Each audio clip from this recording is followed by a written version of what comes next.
Much like the rest of the United States at the moment, we are not operating at peak performance.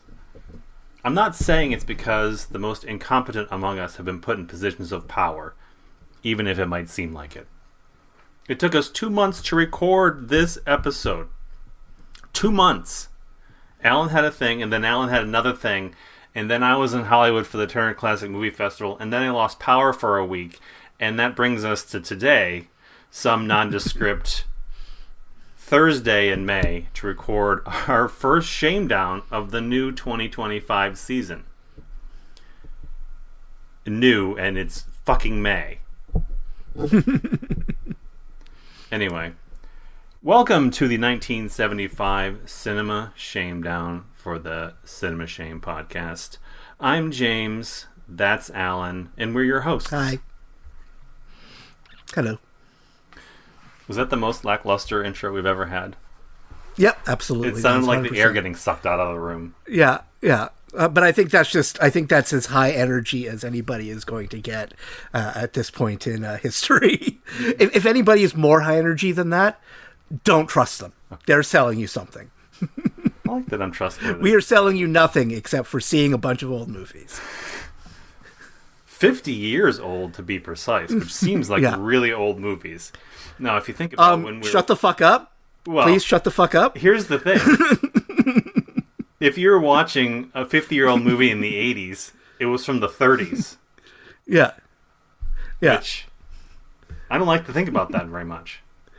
I actually, I can't remember what movie I was watching, but I actually skeeted about it, where I realized, it's actually my Play It Again, Sam, where I realized, like, when this movie was made, a movie that was 50 years old would have come out in 1925. Mm-hmm. Yeah. And the reason why I am so vociferous in not saying that these movies are really old is because I was born in the year 1975. I knew we were getting so around. I am as old as these movies. I don't get to say that just yet, but it's coming. Yeah, so if you're new to Cinema Shame, this is a Shamedown episode in which we pick a big anniversary year and write our own cinematic oversights. We're not bringing in a guest to shame them. These are the movies we haven't seen, and we're doing it in the name of populating the episode with a list of titles that we just really want to talk about, and one we don't really want to talk about. These movies fill the prompt's highest rated, what, the most James/Allan, that's our new category for this episode, the wild card, and Play It Again, Sam, which is our pick of the week. I didn't say pick of the week, but it's really not the week. It's just, it's our pick. I mean, so far it's the pick of 5 months. just watch, if you watch one, watch that, or two, because don't just watch mine, and definitely don't just watch Allan's. No, 100% don't just watch mine. And now for a bunch of random shit that happened in 1975. Are you ready for that, Allan? Hopefully. Yeah. January 1st, right from the get-go, Chief of Staff Harry Haldeman, John Ehrlichman, John Mitchell, and Robert Mardian were convicted of crimes related to the Watergate scandal. If only we could still properly prosecute fucking criminals that break our rules. If only. Yeah. Yeah, it was kind of weird how that happened. Right? Different note, The Wiz premiered on Broadway and would run for how many more performances, Allan? 725. 1,671 more performances. Okay. Played a while. Yeah. Barney Miller debuted on ABC on January 23rd. Margaret Thatcher becomes the Conservative Party leader, setting the stage for her future prime ministership. Is that the way you'd say that? I don't really know if it's a prime ministership, but it seemed okay. We don't usually use it in that context, but I'm sure it works. I honestly don't give a shit. P.G. Wodehouse died at 93, 1975. One of my all-time favorite authors. Mine too. And this is one you're really going to care about. John Wooden won his 10th and final NCAA championship for the UCLA men's basketball team. Yeah. No, You're a big Wooden fan. Big Woody. Yeah. April 30th marked the fall of Saigon and what is considered the definitive end of the Vietnam War. Arthur Ashe became the first African-American to win Wimbledon, defeating Jimmy Connors. And Chinese archaeologists discovered the Terracotta Army, thus laying the runway for the Mummy Tomb of the Dragon's Emperor's finest scene. The top song in 1975 was Love Will Keep Us Together by Captain and Tennille. 1975 was not a good year for music. Do you want to guess what number 2 was? Something even worse. Rhinestone Cowboy by Glenn Campbell. Because like they always do that thing of like, what was like the number one song like the week you were born? And mine is Bad Blood by Neil Sedaka, which you haven't heard. Nobody has heard that song since 1975.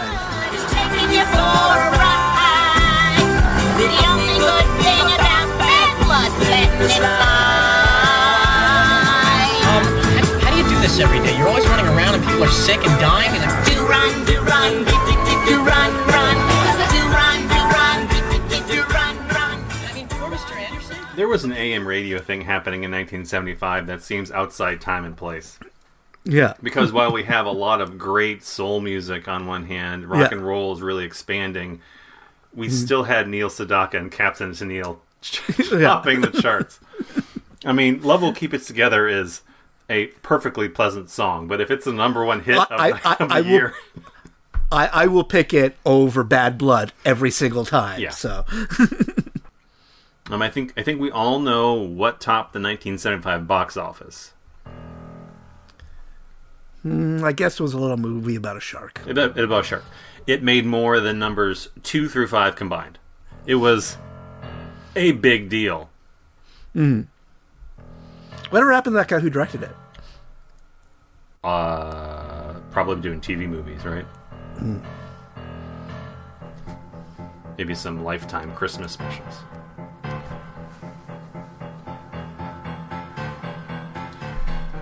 Now it's time to give a quick rundown of our favorite films. What the hell was that? Just don't die. Okay. I'm going to do that over again as soon as this passes. Let's just drink more bourbon. Yeah, that was it. It was a lack of bourbon. Yeah. Yes. Now it's time to give a quick rundown of our favorite films from the year 1975 to give you listening at home, or wherever you are. It's a podcast that travels. The essential baseline for our respective tastes in cinema. And Alan, this is where you'll be really, really proud of me. I ranked mine in reverse order, all on my own ahead of time. Woohoo! I'm also omitting Jaws from my list, even though it would slot in there. And I know you said you wouldn't have included it anyway. Yeah. But my list is it probably wouldn't even have made my top 10. Yeah, my list is far more interesting without the obligatory Jaws mention. I will say... one of my more controversial Steven Spielberg opinions is that I think Jaws is a good movie. But I don't think it's the greatest thing ever. Are you in the it's just a remake of Duel Camp? No, I just I think altogether it just doesn't wow me the way some of his other films does. I just saw it on one of the original 35mm prints from the British archives at the Turner Classic Movie Film Festival, by the way, which was pretty cool.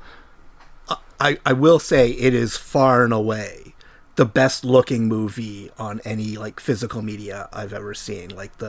If you have the 4K, that opening sequence is, because you can actually see she's really naked.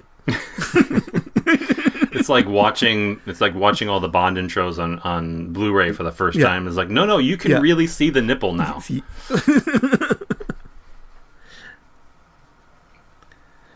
Okay, I'll start. My number 5 for 1975 is, I would say, the most film by one of my favorite filmmakers, and that's Russ Meyer's Super Vixens.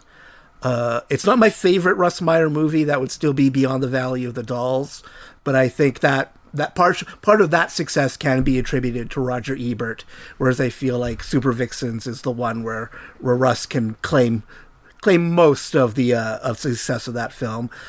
It's one I love just because I think Sherry Eubank, she only made 2 movies, but one of them is really great, the other is terrible. I mean, 50-50 is a pretty good batting record if that's your entire film career.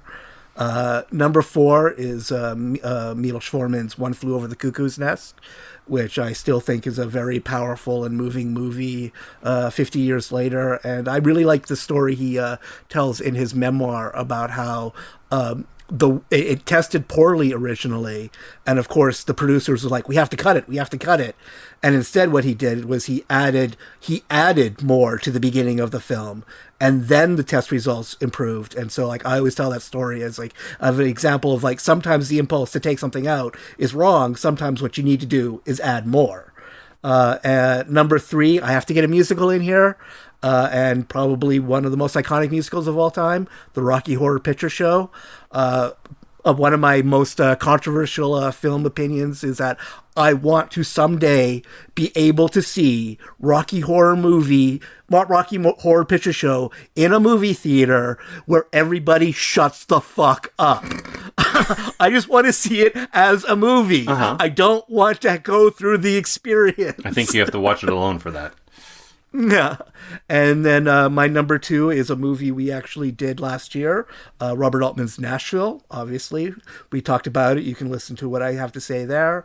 And my number 1 movie, it has to be my number 1 for 1975 because it's the only film I've mentioned that is in my top 10 favorite movies of all time.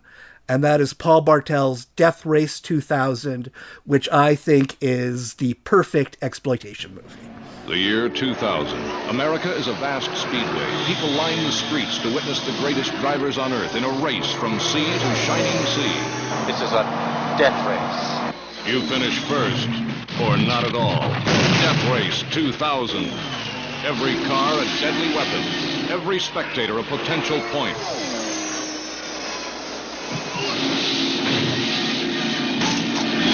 It's a cross-country road wreck, and the traffic is murder.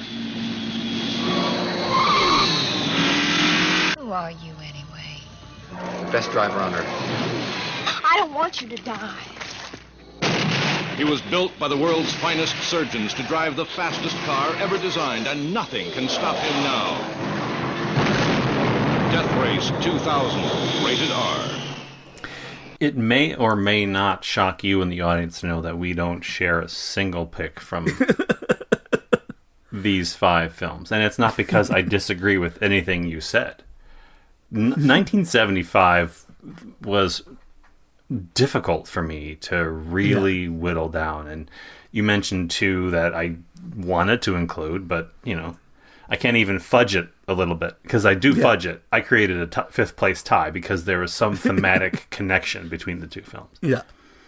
I will say I almost did the 6th thing because it was really difficult for me to cut Barry Lyndon because that is my favorite Kubrick movie. But even though it is my favorite Kubrick movie, it still didn't beat out the 5 that I picked. Yeah, I'm not as strong as you. That's just what this comes down to. So my tie for number 5, I have Woody Allen's Love and Death. And I don't just love Love and Death because I studied Russian literature in college and it makes me geek out insufferably about Dostoevsky. But I also think this is Allen's most consistently and smartly funny comedy. Yeah, no, it's absolutely his funniest movie, without question. I mean, at his best, he manages to blend the broad slapstick farce with his pretensions. And to me, the perfect example of this is just the simple inclusion of a popcorn vendor on the Russian battlefield. Yeah. Because to land this joke, you have to create a playground that riffs on War and Peace. And then make it believable enough that the audiences go along with a popcorn vendor appearing and not be like thrown off because of just the zaniness of the gag. It has to sort of fit in a way that it's a joke and not just a disconnected reference. And I think that's what this movie is to me, is that it's still like broadly funny to someone who doesn't know a damn thing about Russian literature. Yeah. Or Bergman films. Yeah. Well, I mean, there's a lot. It's a packed movie, but it's also, I mean, it's just light and funny. And then there's all these other references that make people like me very excited to watch it. And I have this tied. So my second half of the Love, quote unquote, double feature is Burt Reynolds singing "You're the Top" with Madeline Kahn, and it's one of the most charming roles Burt Reynolds ever played. Peter Bogdanovich's "At Long Last Love" is just unfairly maligned, and I think it's a joy. It's a great movie from start to finish. And I couldn't leave it off because I like to make lists more interesting, and this list is far more interesting with "At Long Last Love" on it. Mm-hmm. Although, are you talking about sort of the original cut or the sort of non-director's director cuts that Bogdanovich preferred? I've only seen the cut that's on the Blu-ray. Okay, then that's the non-director's cut. Yeah, I had known about it and never been able to really get my hands on a copy. And then when the Blu-ray came out, I was like, yes, please, I'll have that. And I loved it. It was everything that I wanted of it. And I kind of... But I think that like it helps to know that, because then it helps you understand like sort of that the reaction to when the film is that basically to a different movie than the movie we see today. Yeah. That movie is my counterpoint to when people say that Pierce Brosnan singing in Mamma Mia was charming. You can do that, like the non-singing actor who sings in a musical in a way that is not repellent. And I love Pierce Brosnan, but he should not sing. I don't mind Pierce Brosnan in Mamma Mia. That brings me to number 4, which is Frank Perry's Rancho Deluxe. It's a neo-Western anti-establishment comedy about two bored-as-hell cattle rustlers, played by Jeff Bridges and Sam Waterston, and their equally bored adversary, a cattle baron who spares no expense in tracking down the thieves. And that makes it sound sort of plot-heavy, when, in fact, it is not exactly plot-heavy. It's as aimless and wandering as you'd want out of a mid-70s Frank Perry film that has really big ideas about traditional cinematic westerns and how you can have this nostalgia for a time and place even as you can admit that it needs to go the hell away. Like, its time has passed, and this is what we're looking at now, are these people who can't give up a lifestyle that no longer exists. I mean, so Clifton James is the cattle baron, and Slim Pickens, Harry Dean Stanton, Richard Bright, Elizabeth Ashley, Jimmy Buffett, and Warren Oates are the bar band. It's just a fun movie, and it's got some really striking cinematography, courtesy of Montana's natural features. And Frank Perry has a way of directing movies that kind of worm their way into your brain and sit there for a while. And I think a lot of his movies, like David and Lisa was one that I watched, and I walked out of thinking that was a nice film. 2 weeks later, I was obsessed with it. Just because The Swimmer for me. The Swimmer. And it's got a great Blu-ray now, finally. It existed on pretty poor sources for a long time, like burn-on-demand DVDs. But the Fun City Blu-ray edition is the only way to watch it. Number 3, we did this on our last Halloween episode, so I won't rehash my deep red thoughts on here, but just go back and listen to the Giallo double feature. I'm just going to prepare everyone now. Expect to hear a lot of Italian over the next 2 hours. For the next one, Allan, I'm going to need you to bring me a shrubbery, because I can't help but pick Monty Python and the Holy Grail. It's one of my most watched films of all time. I never tire of it. And as far as I'm concerned, this version of the Arthurian legend has supplanted all others. It's a top 10 comedy for me, and it's not just that it's funny. I mean, much of the Python's humor was driven by a sense of nihilism, but they were also so fucking smart about the balance between that intellectualism and the zaniness of the comedy. And that's what made Holy Grail and Life of Brian so fucking rewatchable, is that you can really look at certain elements and latch on to quotes and different characters in these films. I don't quite consider The Meaning of Life anywhere near those two, but I still enjoy it. I disagree a bit on that. I actually think The Meaning of Life is really underrated. I think it's I don't think it's appreciated enough, but in terms of Holy Grail and Life of Brian. When you compare it to two of the greatest comedies of all time, it's just not quite in the same level. I mean, it's still a great comedy. Yeah, it was actually the first 4K disc I bought. That brings me to my number one, and it wouldn't be a Cinema Shame podcast without Sidney Lumet, so I'm getting them out of the way right now with Dog Day Afternoon. You know something, people? You're going to be remembered the rest of your lives for the day you got held up and kidnapped. At approximately 3 p.m. on August 22nd, 1972, Sonny Wurtzig and Sal Naturale entered the First Brooklyn Savings Bank and attempted a robbery. Please! Nobody move! Get over there! The attempt failed. There's no money here. They picked it up this afternoon. There's only 1,100. This is too much. It's for you. What? The police arrived. This is Detective Sergeant Eugene Moretti. What are you doing in there? And I could have talked for an entire episode about what Dog Day Afternoon means to me as a movie watcher. I was like, we all have those moments when we're watching movies. And it's unlike anything you've ever seen up until that point in your life. And you really don't know whether something like that's been done before because your frame of reference is limited.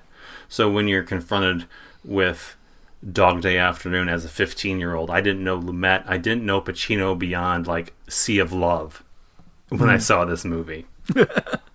And it begins sort of like a standard crime movie, like something you'd seen dozens of times. And that's the lens through which I first viewed it until that script, Frank Pearson's script, reveals the very human motivations for the crime itself. And you're like, holy shit, can movies do that? And it rewires part of your brain. Yeah. Sidney Lumet rewired my brain a few times over, but this is the one that I'm like, I love movies. I love what they can make me feel. And Dog Day Afternoon is, top 10 for me. I must have watched a dozen times after that because just how I wanted to understand the movie and pick it apart. And it was one of those first times and someone put this together. Someone made these cuts, the script was chosen, and that was when movies really hit me as something that I wanted to do. So that's why Sidney Lumet comes up so often. And now this is his origin story for me.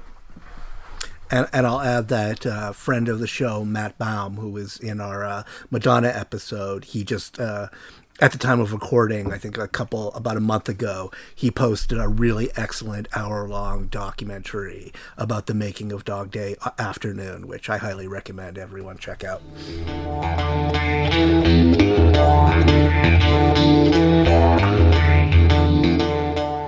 And that brings us to my favorite part of the show, and that's the movie I won't be talking about. And I'm just going to continue on because this movie sent me into a fucking rage. I won't be talking about John Schlesinger's The Day of the Locust. This movie is Ghostbusters if they made it a Victorian seance. This movie is like if you read the script of Dr. Strangelove and decided it should be fail-safe. Nathaniel West's novel is funny and biting satire. The movie is fucking purple melodrama. It's torturous. And I had been it's a movie that I was afraid to watch because I love the novel. It's just to put this in perspective, when I went to my MFA program, during the first day we had a name badge that we were supposed to wear, and you're supposed to put your 3 favorite books on the name badge. And fucking Day of the Locust was on my name badge. So I didn't want to watch this movie because I'd read about it.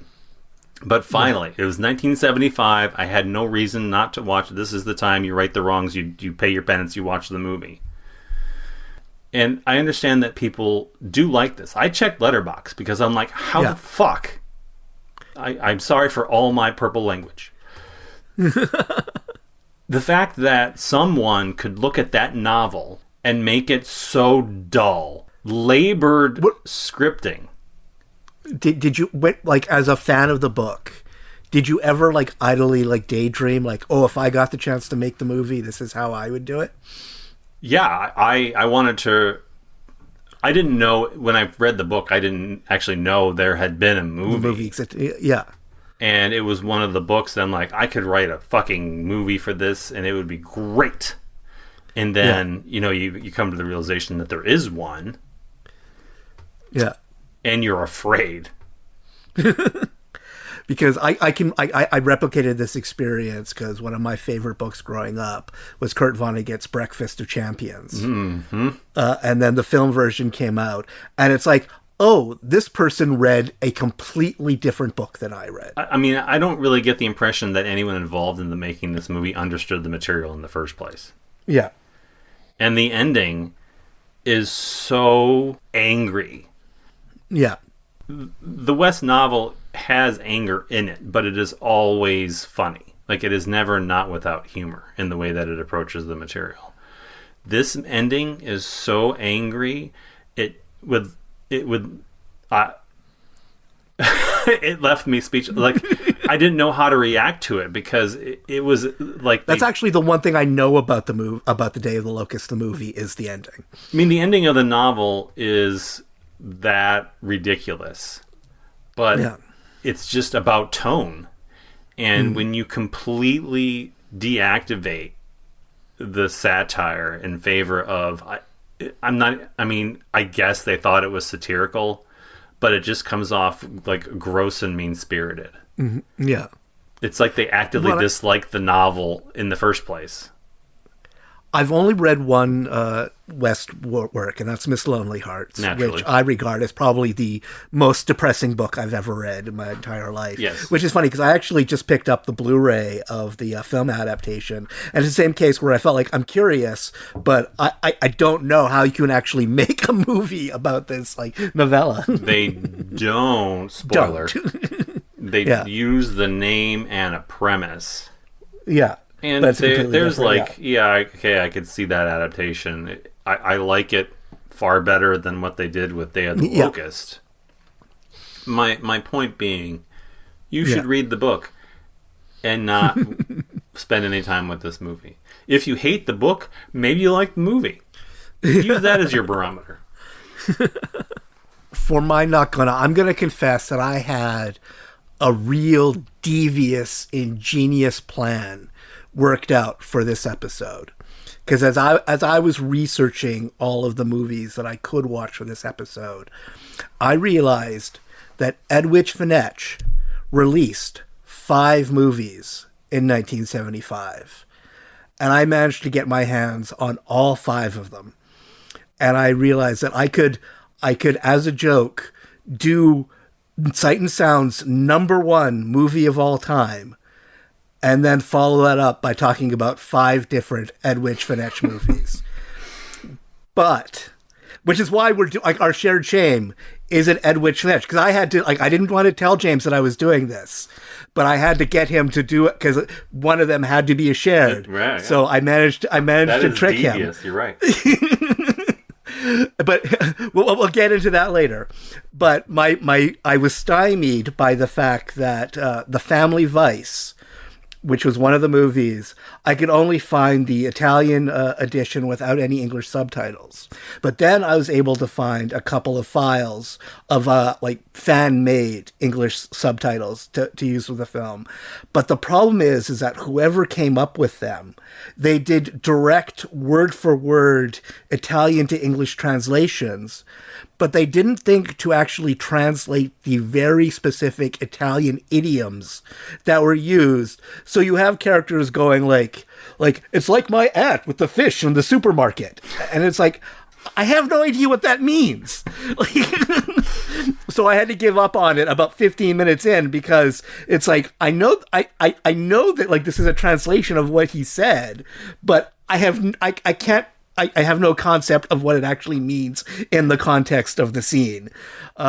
So I had to give up on that. And then the other one I gave up on was The School Teacher, which is kind of this like proto like Porky's comedy that actually was part of a series. She made a bunch of them, and that one I just had to stop watching because it was so terrible I could not continue watching it.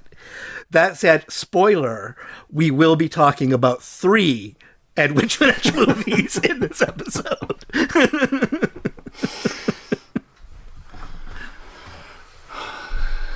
I don't disapprove, for the record. I don't disapprove. Fatti bene, sono caldi. Pronta? Sì. Andiamo. So let's get into our shared. I convinced James that our shared, because we both love Giallo, should be Strip Nude for Your Killer. It's available both on Criterion and Tubi. And I will say, having watched it yesterday, it makes more sense to me that it's on Tubi than it is on Criterion. Because it's a gorgeous looking movie. I will give it that. I will absolutely acknowledge it is a very beautiful looking Giallo film. It's got but texture. At the same time, the 70s textures are all over the place. Like the wallpaper and costuming are all working together. I was annoyed by one stylistic choice, is that if you're going to like have a house that's owned by somebody who owns a photography studio, on their walls should be photos, not those novelty like mirrors that you used to get at Carnival Midways. That made no sense to me. There were many moments where you realized how quickly and cheaply the movie was made. But I think the thing that sort of left me dumbstruck, I'll say this as someone who clearly very much loves exploitation cinema, there are some films where you have to like you have to acknowledge, yes, this has problematic elements, but for other reasons, I am able to look past that. Or like, for instance, like I was just thinking of like how like I love the movie I Spit on Your Grave, which Roger Ebert said was the worst movie he ever saw in a theater. And emotionally, I understand his response and why people think that movie could be like misogynist. But intellectually, I think like if you actually review the movie honestly, you can see how it actually works as the feminist work the filmmaker intended.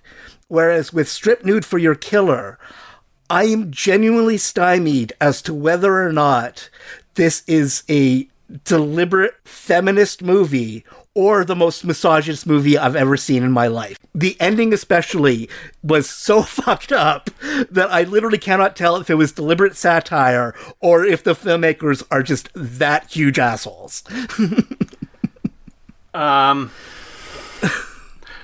It honestly could be both.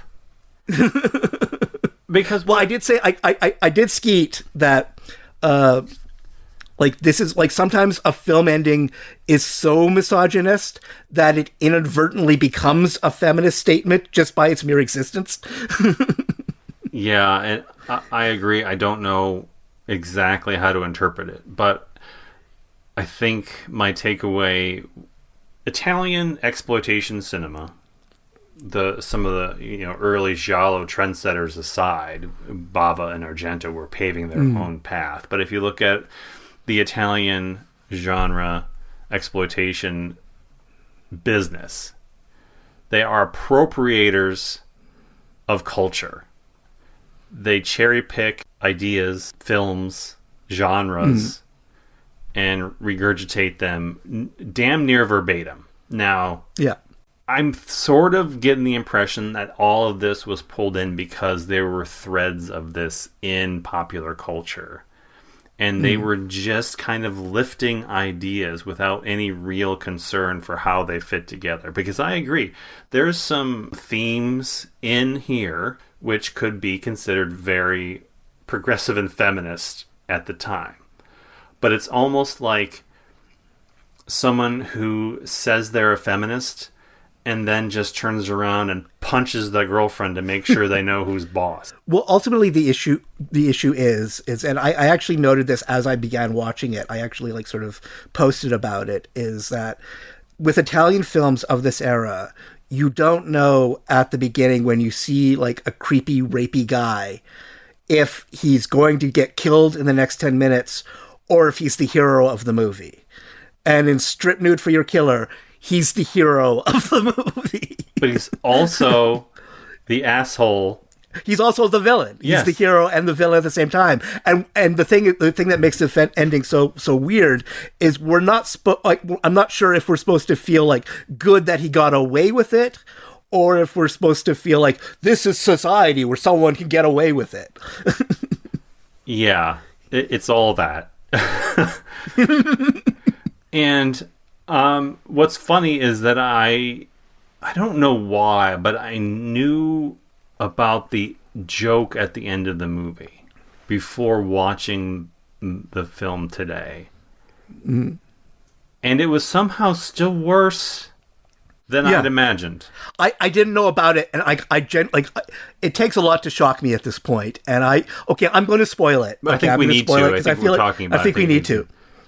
Okay, so the whole premise of the movie is that the killer is avenging the death of a woman who died while she was getting an abortion.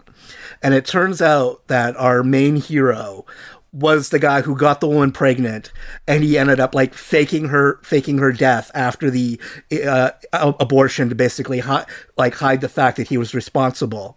So at the end, after sort of killing her sister, who was the one who was killing everybody out of revenge, he is in bed with Edwidge Fenech, who is inexplicably attracted to him. That's the film that never made sense to me. I have some questions about the way this film is shot, but go on.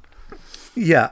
So they're in bed together, and he's telling her basically what happened, not really implying that he was like involved with it, but it ends up like, oh, none of this would have happened if like the person who got her pregnant had been wearing a condom.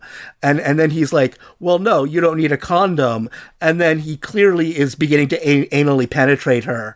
And that's where the movie ends, on that like sort of like, haha, she's not going to get pregnant because she's getting fucked in the butt. Yeah, and she's clearly not okay with it. And he says, oh, relax, it's a joke. And like, yeah. But it's also based on actions on screen, not? Yeah. And this is when the movie is ultimately just throwing everything at you at the same time. Like, she's uncomfortable. Yeah. It's clearly too much. He's making this joke about anal sex. And then they both kind of laugh. Yeah. And you don't know how you're supposed to feel. Yeah. Like, the joke is bad, but is it intentionally bad, or is it bad in the way that's tone deaf and doesn't and just shouldn't have been there? It's the end of The Kingsman where you're like, that except worse. Yeah. Because that was strictly a bad joke. This is making you feel weird things. Yeah. And speaking of that, I was going to say, I wanted to open like my thoughts with like, this is not a good giallo movie at all. And by this point, we've reached sort of the genre's climax, so to speak. This is more soft porn movie, like with slasher. Like, it's more of a slasher movie than a straight giallo. But it is oddly entertaining in its trashiness. It's really a playground for women to walk around naked. For the model that dies, that scene is the perfect example of what this movie, where this movie's head's at, is that she's walking around naked in like 4-inch heels for no reason, and then she gets killed. There's no inventive kills at all either. It is just there's someone walking around in her apartment, you know she's going to die, and then she dies. That's what happened.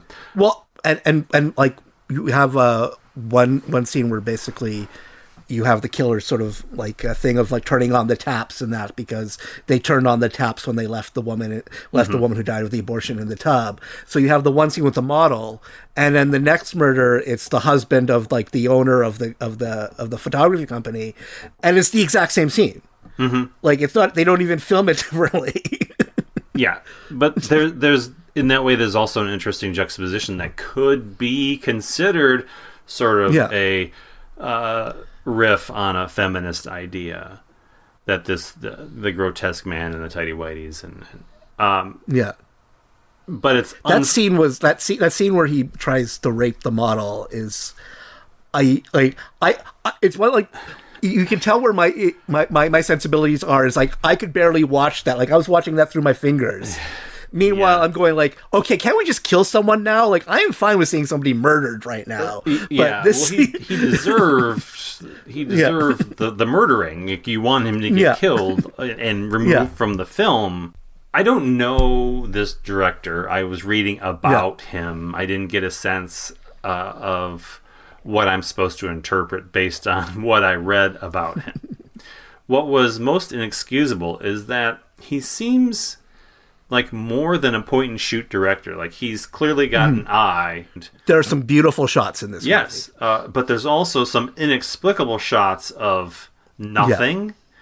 And it's almost like he went out of his way not to obsess over Edwidge Fenech. Yeah. Like, she's in this movie. The camera is supposed to worship her. Well, like, because having watched, like, what I guess 4 in aggregate, if you count the half of the 2 I didn't finish, but like, it is because in all of these movies, Fenech is clearly being objectified, but at the same time, she has various levels of sort of power in the movies. In this one, it's sort of like she's literally just there to be naked. Like, in the other movies, she actually is a character with an arc, but in this case, where she's like a photographer / a photographer's assistant, and she seems to have like kind of an adversarial relationship with the quote unquote hero. But then, like, her second scene is literally her going to him, taking off her clothes and going, "Do you think I could be a model?" Which, that always annoys me in a movie when someone as hot for this moment in the podcast, because it was so aggravating. She's, like, easily the most attractive woman in this movie. person in any radius of this set, and she's walking around going, "I could be a model. I could be attractive too," and you're like, well, like, the casting like actually affected, just like, for me, the horror element of the thing, or the mystery element, because by the time we got down to where there were no more characters left to be the killer, I had completely forgotten about the woman who ends up being the killer, because she looks so much like 2 of the other models. Yes, I was like, I thought she's dead.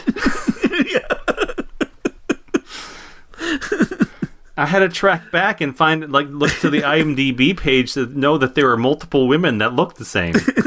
Yeah.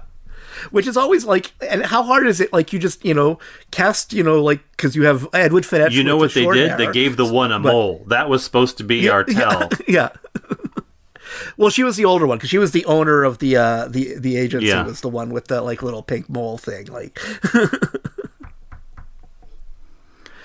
and also you have, like, sort of the random elements of, like, lesbianism and stuff like that. So that's why it's sort of like, is this just supposed to be titillating, or is there actually supposed to be commentary here? And it just... So in an interview, the writer, who is Massimo Felicati, I don't know how much writing he did. I know that he wrote the scenario, and which is like how giallos go. That's the script. Very Bollywood, yeah. So... He also wrote Night Evelyn Came Out of the Grave, which, better movie. But he admits that they felt pressure to create a more, I guess, lurid type thriller in the giallo model because of competition that was springing up in light of the loosening of production standards. And that's speaks to what this movie is. It's a standard giallo format, just with more random, rampant nudity that seems sort of outside the mold, because clearly there's nudity in many of the giallo films. Like we're... And for me, that's not disqualifying. As we go through the rest of my list, we are going to be talking about a lot of nudity.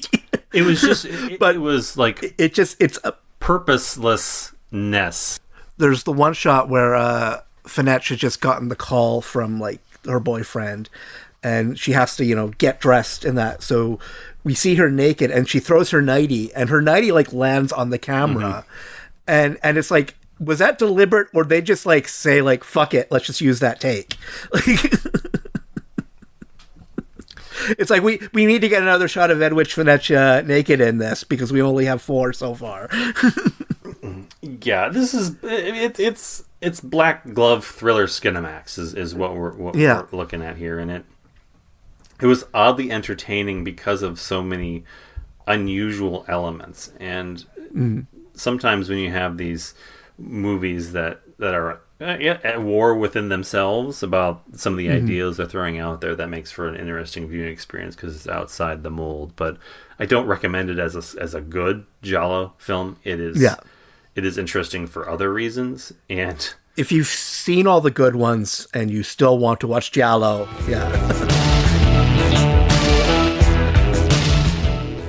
I will say that, and we can transition now to my highest shame, because it's like the number 1 film on Sight and Sound, the most feminist movie ever made. And I personally feel that if I'm willing to view Strip Nude for Your Killer as a feminist movie, I think it is a more successful feminist movie than John Dielman. I confess, say, too, before we get too far down the conversation, that I started this movie and I did not finish, and I will get to it. I'll get to it. See, because like this is actually part of my thesis, is that I think John Dielman is a fascinating movie if you view it as everything that is inherently wrong with art house cinema. Because I think that it ultimately... Like, one of my pet peeves as someone who loves movies are people who watch movies with sort of this attitude of trying to beat the filmmakers. Like, sort of like, oh, I guess that plot point, like, 10 minutes before it happened, therefore that movie was predictable garbage. Like, that sort of attitude. But I think, like, if you believe that this is the greatest achievement in cinema history, then basically your attitude is sort of like, I only like movies that don't give a fuck about their audience and aren't meant to be watched.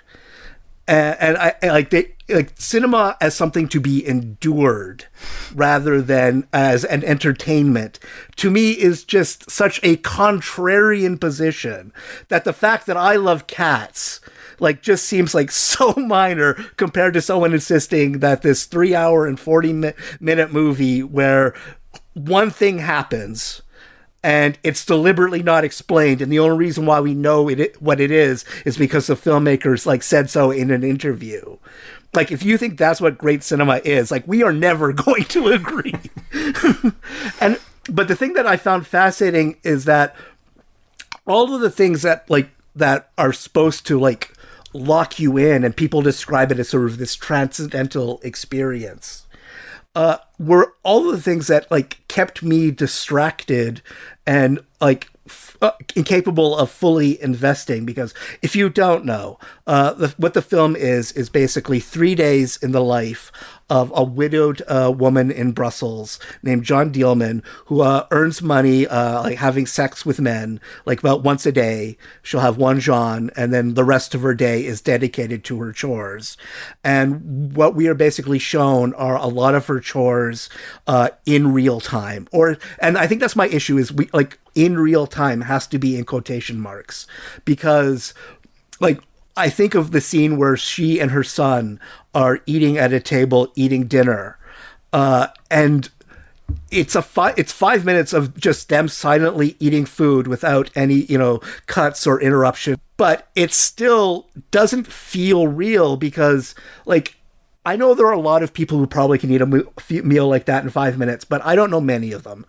And if I was sitting with them, I would think it was gross, because poor Delphine Seyrig in the film, she's literally like eating these potatoes like blah blah blah blah blah, because the filmmaker Chantal Akerman like wants it to feel like it's real time, but realizes that you can't have them like eating potatoes for 20 minutes. It's striving to be as real as possible. Just highlighted the artifice of it to agree that I found less and less impressive as the movie goes on.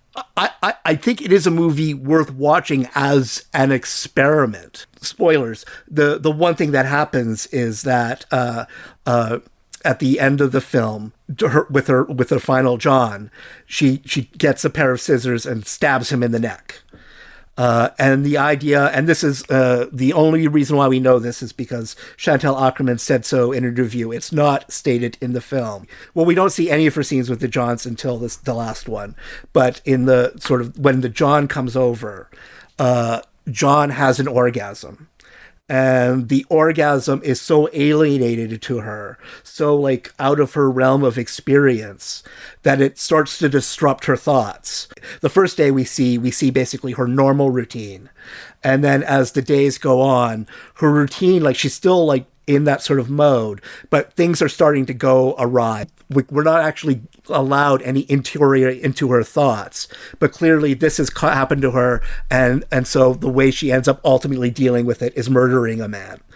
And so basically this is an exploitation movie plot that I've seen many, many, many times.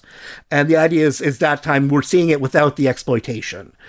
And my takeaway is that it's better with the exploitation. Because the film I kept thinking of as I was watching this is one of my top 10 favorite movies of all time, and that's Mrs. 45. It was shot in a very similar way. Like, just basically, they just gave Zoe Tamerlis a very, like, sort of list of, like, shots of things she would be doing because she's playing a mute character.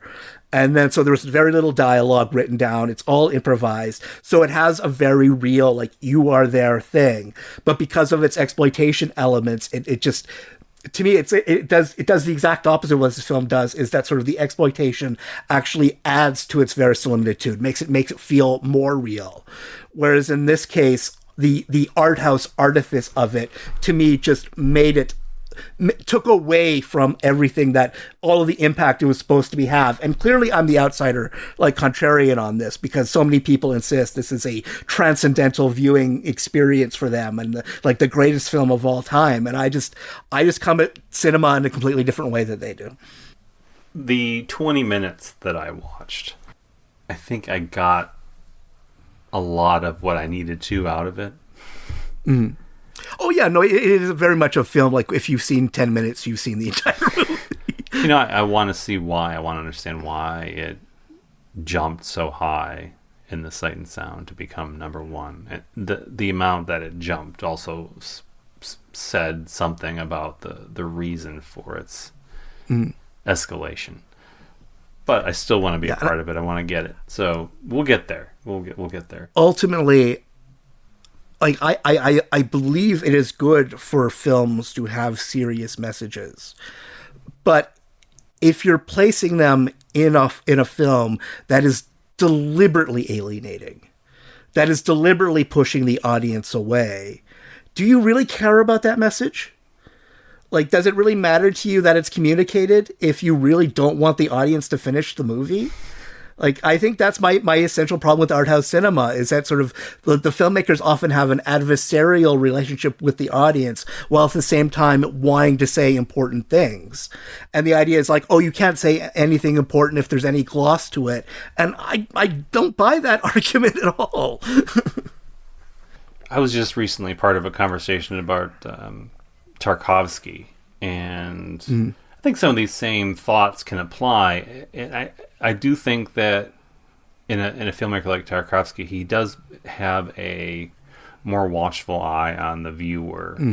And I do think there's a difference between pace and disregard for audience reaction. And I think that's probably the difference, because I do love a lot of Tarkovsky films, and I think there's very interesting things said within there, and I will also admit that they can be a chore, but I find that the chore can be rewarded with, and if we're looking at it this way, we call them concessions to the audience in terms, like looking at Stalker, you say there's some genre trappings and imagery that is singular and unique to the film.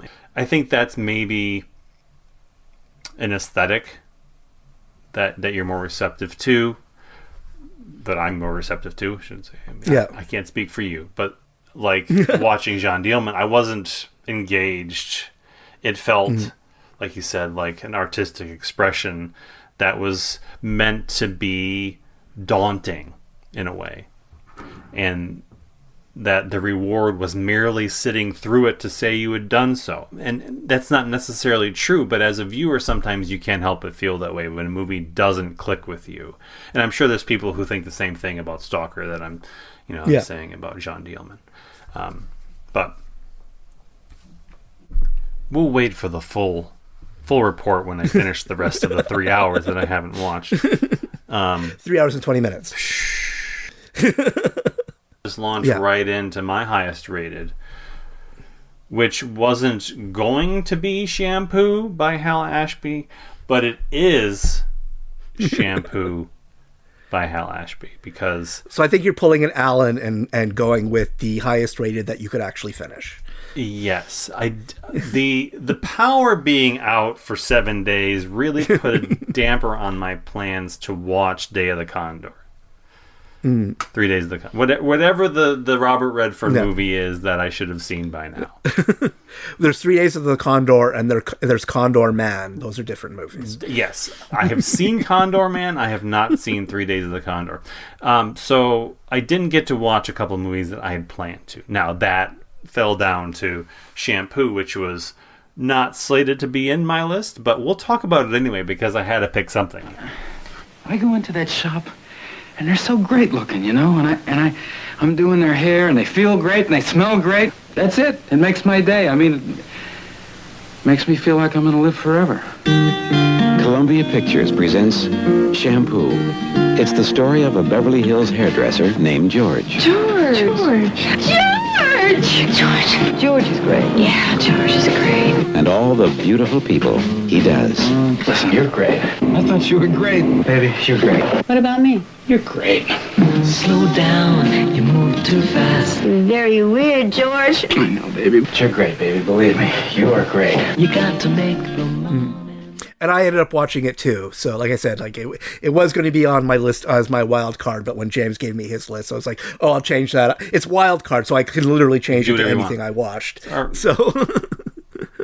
So I had sort of mixed feelings about Shampoo.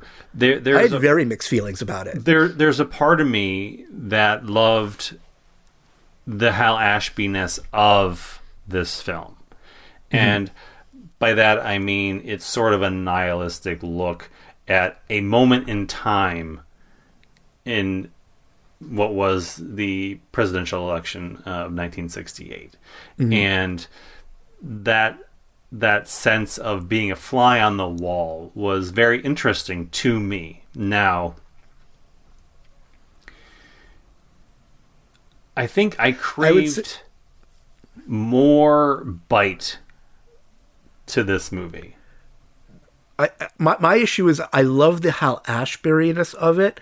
I didn't like the Warren Beatty-ness of it, which is weird because I actually really like Warren Beatty as a performer and as a director. Like I really usually like his films, but the opening of like the first 20 minutes of this movie I found really infuriating because it's very hectic, it's very frantic, but nobody is talking to each other. Everybody is talking at each other.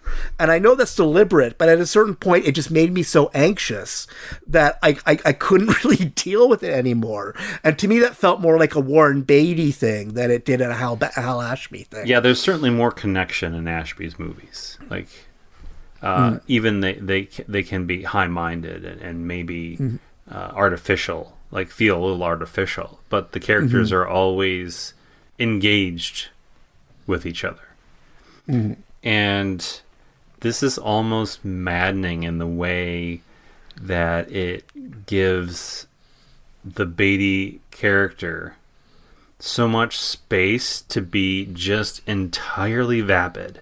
And I get that's the entire reason for existence, is that he is playing John Peters, who is one of the worst people in the world. Like, if you're going to get into what would be considered the narrative, he's a hairdresser in 1968. He sleeps with a lot of women. He wants to open his own salon, but he's totally disinterested in any of the effort that's required to own, operate, receive a loan, do anything related to being a business person.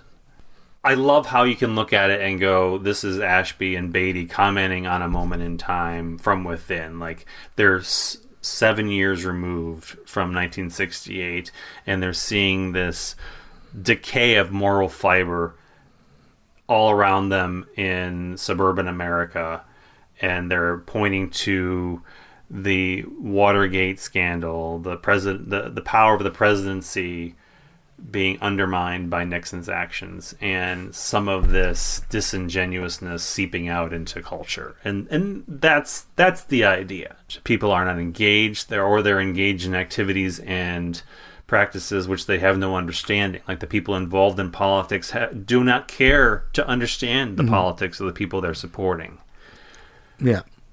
So in a way, it's everything is nothing, but nothing is also everything. It's an interesting concept, but as I said, it's also maddening to watch this character spiral for the entirety of the film. And you wanted him to have a moment, and you felt it coming at a certain point, like during that dinner scene, which is fantastic. It's a fundraiser, and there's basically a bunch of like woman swapping involved, and everyone, and it's about who knows who's sleeping with who, and people start to figure it out, and it's funny, and it's like really a testament. I think I see a lot of Robert Towne in that particular scene. And you think, okay, he's going to take something away. He may not listen to it. He may not actually process what's happening, but he's going to have some sort of come to Jesus moment here and come away changed. But the joke's on us, because it goes right over his head.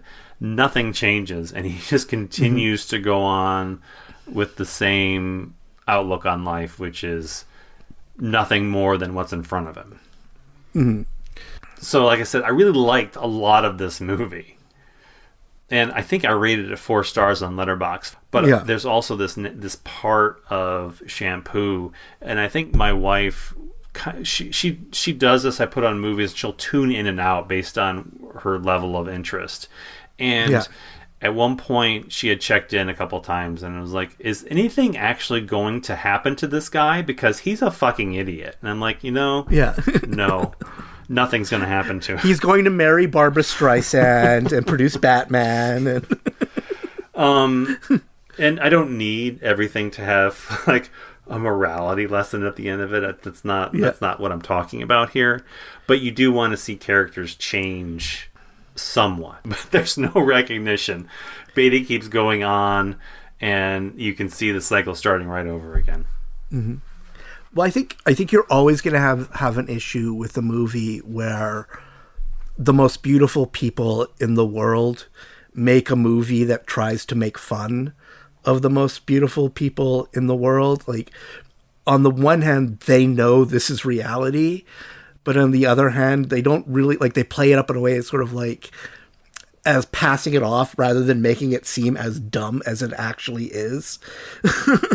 One of the elements that I wrote down that I found really interesting was the hairstyling really is the entire message of the movie. There's no meaning to any of it. It's only a change of a facade. Like, the cycle keeps repeating. So again, in the way that I can acknowledge that I have issues with the way the film ends, I can also say, but that's the point, dumbass. Like, that is form and function.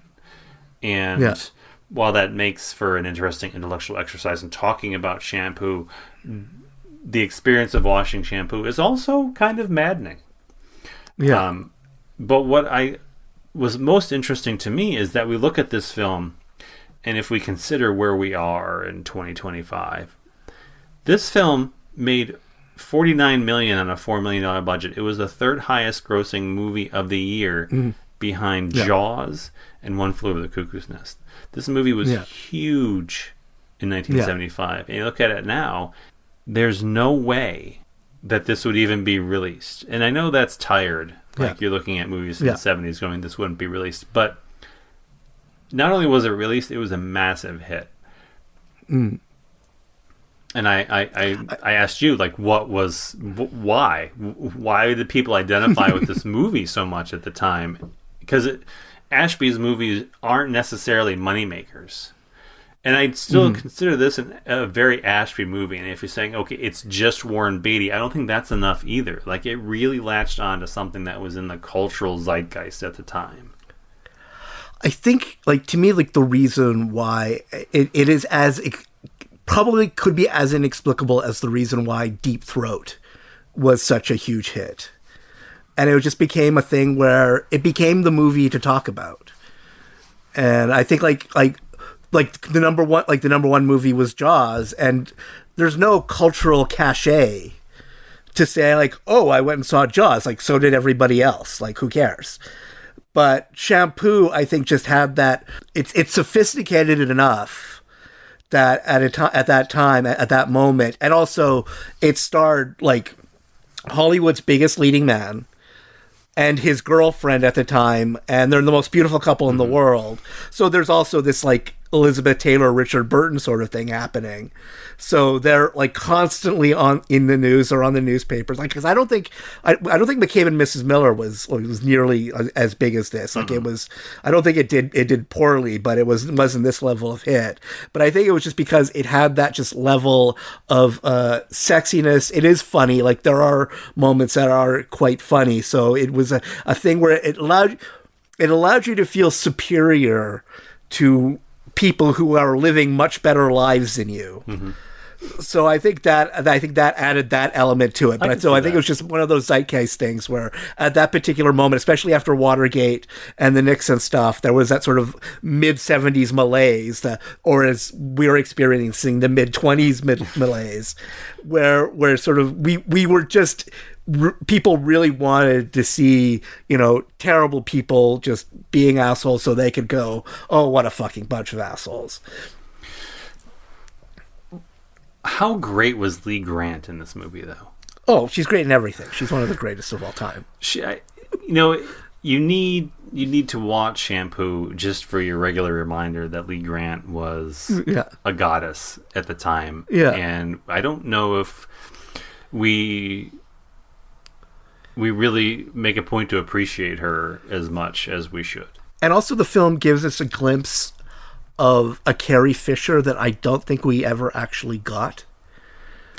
Like, there's a level of performance in here that I think post Star Wars she never really felt like she had to give again, or just didn't want to because she was more invested in being a writer than an actor. But yeah, no, she was probably, after Lee Grant, was probably my second favorite in this movie. Are you?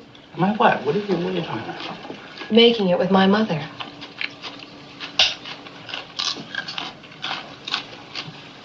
I like to do your hair sometimes. Do you have a thing about older women? That's sort of faggoty, isn't it? What the what? What the what? The what? The what? What the what? What the what? And because I was born the same year these movies were released, I can say that there was a brief period in my existence where video stores did not exist. So I was alive at the moment when there were no video stores, and then a year later, there were so many video stores. And I bring this up because as a child of that age who was just learning to read, I would go into these different video stores, and some of them weren't even stores. They were just like a kiosk in the mall that had a bunch of videotapes, like the grocery store, the 7-Eleven, everything became a video store all at once. Every single one had 2 movies. The first was called If You Don't Stop, You'll Go Blind. And the second one was called Can I Do It Until I Need Glasses? And every video store had those 2 movies, and every video store stocked them side by side. And because of the artwork, it was clear that these movies were connected. Just by the joke titles alone, you could tell that, but also like the very sort of like cartoonish but sexy artwork of the cover. Like the video cover for If You Don't Stop, You'll Go Blind is very memorable. It's a man like sort of like in a Snidely Whiplash sort of thing with a top hat, and he's flashing 2 women who are naked, and you can't see they're naked because his coat is covering up their naked bits. And seeing these video covers was really my first exposure to the concept of the dirty movie. The graphic of the covers were very appealing to a child, but there was clearly like an element of naughtiness to them. It's like if your uncle or something had like a novelty, like, you know, like playing cards, like with like boobs on them, or like a lollipop in the shape of Dolly Parton, like something like that. You saw those things as a kid and you knew they were naughty, but you still like couldn't fully process like what it was about them that was appealing to adults. The second one, Can I Do It Until I Need Glasses, is marginally like a historical footnote because it has a very early appearance by Robin Williams in it. And I am not going to be talking about that one because it didn't come out in 1975. Instead, I'm talking about If you don't stop, you'll go blind. What the hell do you want? Come on, go ahead, ask her. Did you have a party here last night? Yeah, we did. What's it to you? Do you have a red drape in your living room? Yeah, we do. So what? This might be a strange question to ask, but do you have a gold medal toilet? Hey, Harry! I just found the idiot that cracked in your tuba! And basically what the 2 films are is they're skit movies, but they're not like The Groove Tube or Kentucky Fried Movie, which are a collection of like scenes of actual skits of like serious sort of like conceptual sort of things. These are all like scenes that are specifically based on well-known dirty jokes. But they're all so it's basically joke. Like there's all set up punchline. It's not like it's not a joke a minute sort of thing. It's all, but for some strange reason, that's what I found really charming about it, and what made it work is because they clearly didn't write these jokes. They just like got like a joke book from like the corner store, and just like that's how they wrote the script, was just, you know, like basically fleshing out these things in script detail.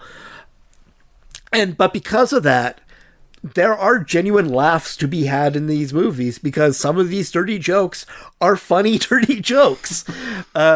And because of the age, there are some that are, oh, they should not have filmed this, dirty jokes. They don't go into like it never goes into anything too graphic, but there are some like sex abuse stuff that really does not play well to modernize. But beyond that, it really made me like, I think what we're missing out now in the age where sort of actual like hardcore pornography is just so easy to find, is we really have lost the concept of just the cute, funny, smutty movie, like American Pies and stuff like that. we lost just sort of that idea of that sex can be funny, sex can be weird, sex can be goofy, boobs are fun, like naked people are hilarious.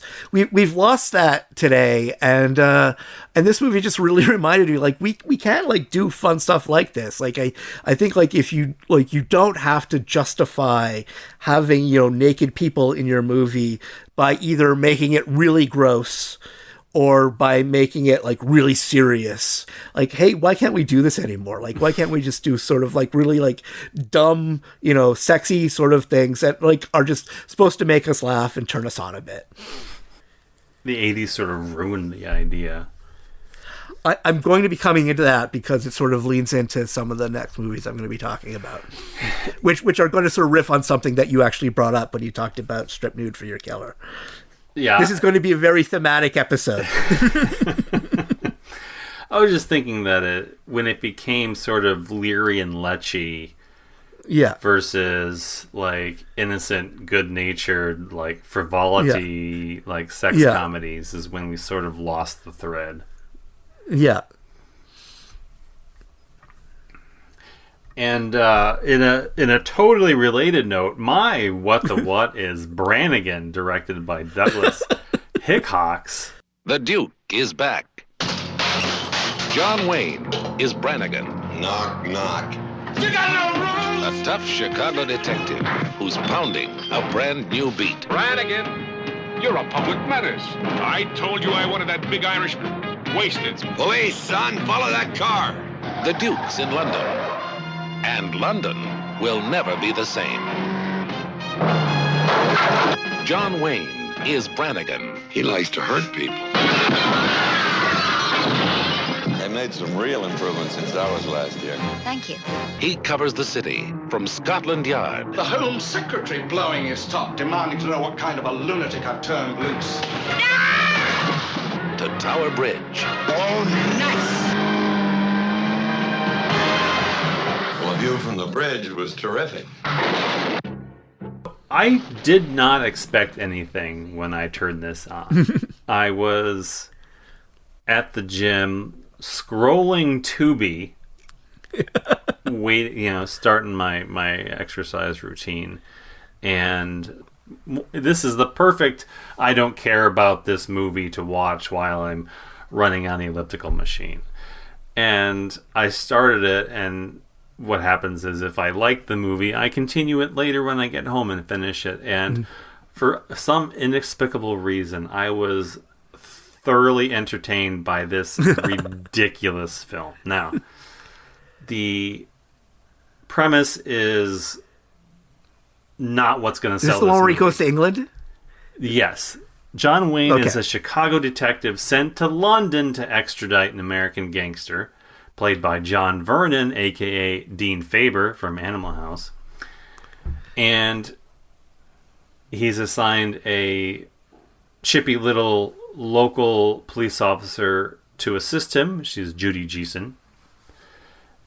But before Brannigan can get his man, the gangster is kidnapped. And not that I'm spoiling anything, because the movie telegraphs the entire premise, the entire plot, that he fakes the kidnapping himself.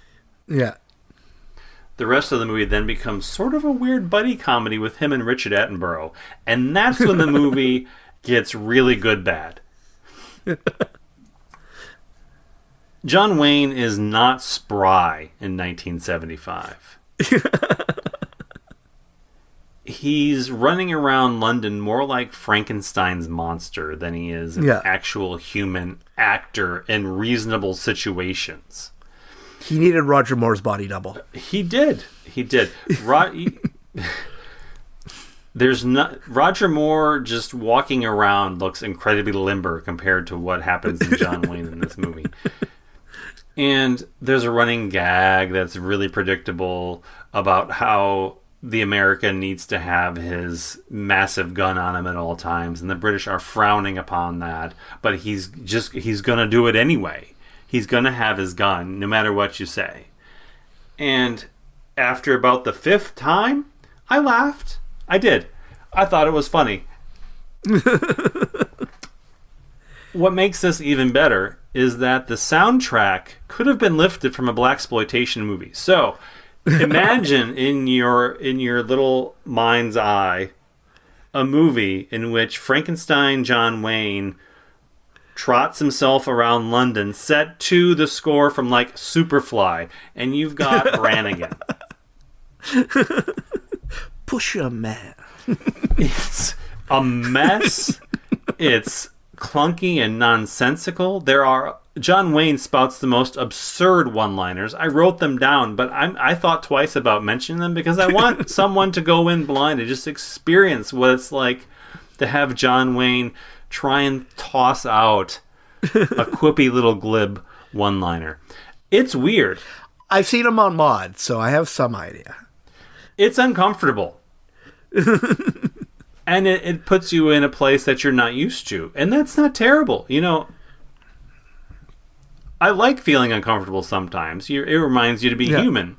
And so, in a certain way, Brannigan reminded me why I watch movies, because I didn't expect any of this when I turned it on. I thought it was going to be a dull, dreary John Wayne movie where he's just too old for everything. And while he is kind of too old for everything, for your eyes, he's telling you he's not. Yeah. And you're worried. You're worried he's going to try and hit on Judy Geeson too. It doesn't happen, but you're worried. It has that Mae West sexette sort of thing where every this will come up again with My Play It Again, Sam, because there's definitely an element of that in that one. But yeah. And what's also kind of remarkable is that the whole movie is wrapped around a set piece, which is a heist that is really just about how the UK Postal Service works. It could have been a public service film in some ways. I learned so much about how the UK services the mail system. Remarkable. Who knew that I could get into this and find out something about the UK Postal Service? I was not expecting it. I gotta tell you, I mean, and I'm not even a huge fan of John Wayne. Like, I really like some of the films, but I will never sit down and watch a film just because John Wayne is in it. But this has something else altogether going for it. So, for our next one, it's our James Allan category, where we're supposed to. To me, I thought it more as a film that you should see. Not so much. This isn't to me like a James movie, as much as is. I feel like this is a movie James should watch. It's a James Shame. Yeah, a James Shame, and it's one of my Edwidge Fenech movies. And actually, it's one that I should have, like, it actually is one of my cinema shames too, because the first giant Italian two-piece poster I ever bought, which takes off a very large portion of a wall, is for this movie. And I knew nothing about it when I bought the poster. And in fact, when I started watching the movie, because the version I had the English title. And so it wasn't until I was at a certain point in the movie where I even realized it was the same movie as the poster that I owned. So it's a movie in English. It's called Loverboy. And in Italian, it's Grazie Nonna, which means thank you, Grandma.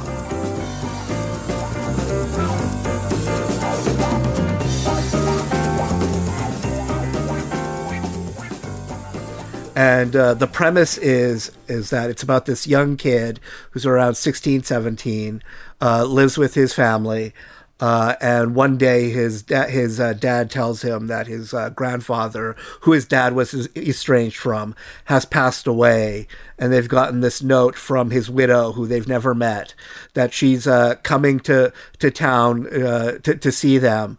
And so his dad is like, pick this woman up, and we'll try and get rid of her somehow. And of course, the twist is that she's Edwidge Fenech. So suddenly they don't want her to leave, because instead of being this, 70-year-old woman, it's, the most beautiful woman on the planet.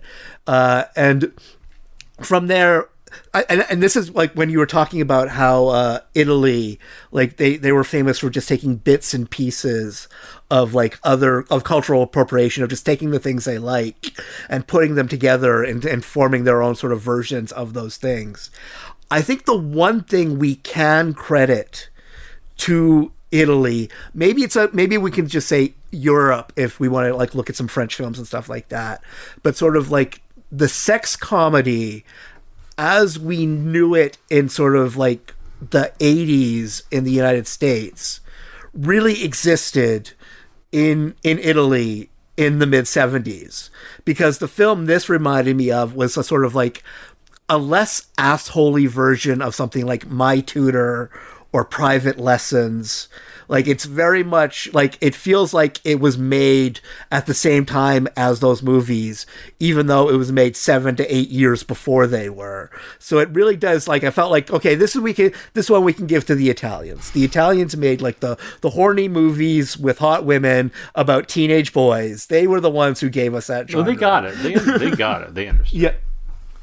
Yeah, and this one like worked for me in a way that a lot of the, like, for instance, like to say like the school teacher which I ended up not finishing, which is closer to sort of like the lemon popsicle Porky's like sort of genre mold, but it predates them as well, so it's like leading the way that way too, but in a way that was just really funny, unfunny, and unwatchable. Whereas Grezi Nonna, it manages to be like a fun, sexy comedy with a potentially creepy premise that manages to never really get that creepy, and manages to give Edwidge Fenech's character sort of enough agency. Like, they get her naked plenty. Like, she is naked a lot in this movie. But it's basically, it's not her only purpose for being in the movie.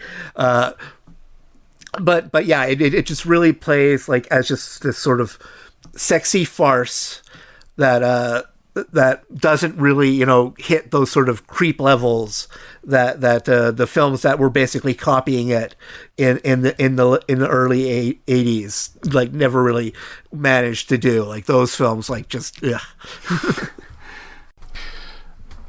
My version of the most Allan movie was a movie that I already knew Allan loved. So that feels like having the answers to the test before I took it. But my most Allan is Switchblade Sisters, directed by Jack Hill. I love this movie so much. It's gonna be bad!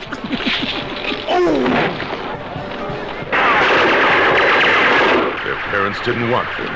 Their teachers were scared of them. Even the cops couldn't tame them. Switchblade Sisters. Are the young rebels fighting for survival in a decaying society? Or are they just teenage hoodlums taking advantage of their youth? They can't hold us. We're juveniles. So this is about a gang of really tough girls who are looking for love and fighting for their turf. Mm-hmm. It's the untold underbelly of the life of everyone in Greece. Yeah. And if Rizzo would cut you for looking at her boyfriend. Yeah. I made a note that at the time that it was surprisingly non-exploitative exploitation. Mm.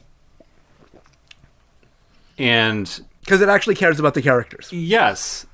It doesn't reduce all of them to just the violence or the sex. Jack Hill has a way of shooting a movie that makes it seem far more like lascivious than it is. Yeah.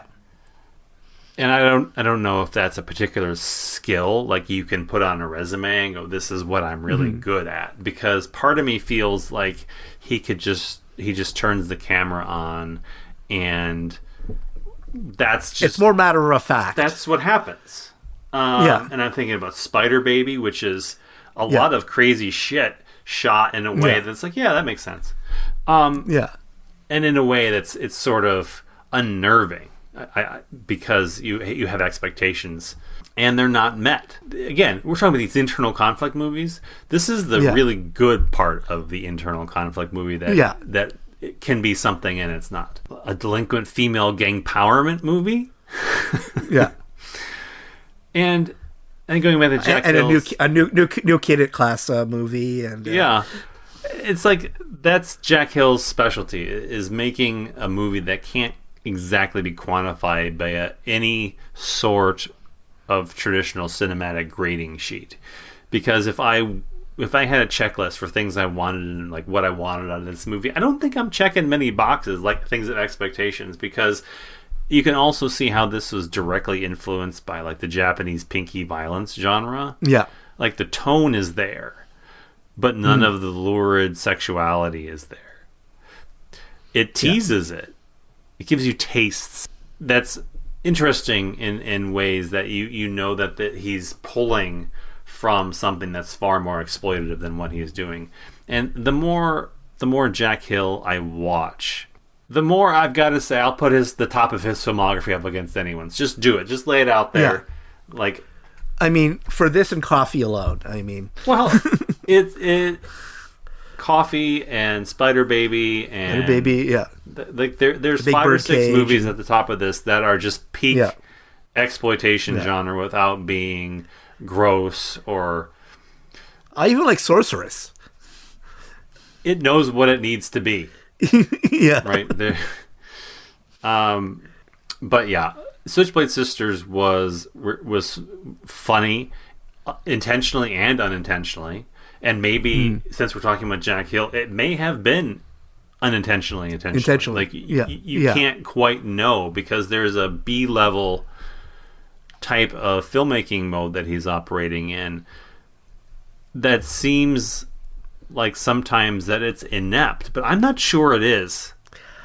I think it's because to me it plays like it's a 1955 juvenile like delinquent film made when you could actually show all the stuff that you couldn't show in 1955.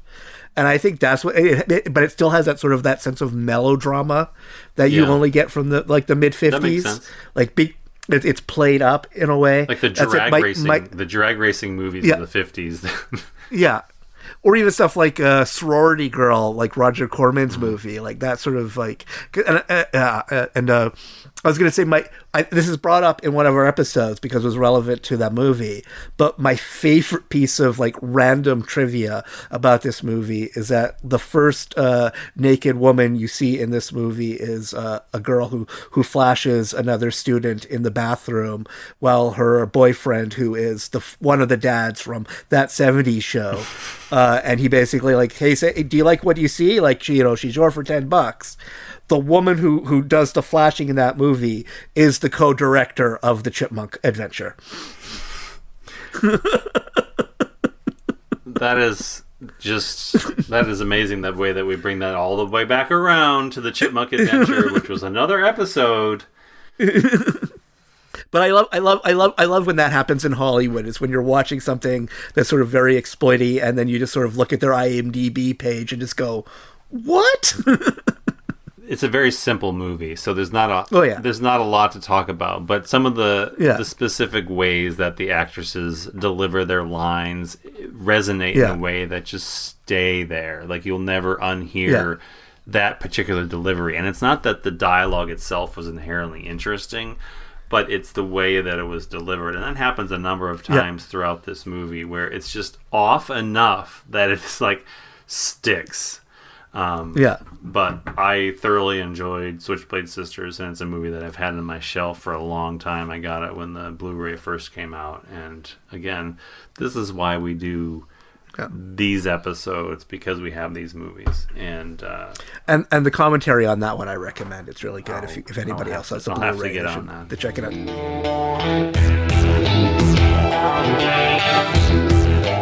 Because my original wild card was going to be Shampoo, I'm going to take, for my James, I was actually going to talk about the 2 Edwidge Fenech movies that I added. But since now we already talked about Shampoo, I'm not doing that, and said my wild card is going to be the other movie, and that's an Edwidge Fenech movie called Valentina the Virgin Wife, which is another sex comedy, but it's more aimed at the adult audience than sort of Loverboy, Nona Grazia, which is more sort of like one of those ones where that weird thing that happened a lot in the 80s, which is a R-rated movie aimed at the people who shouldn't be allowed to see R-rated movies.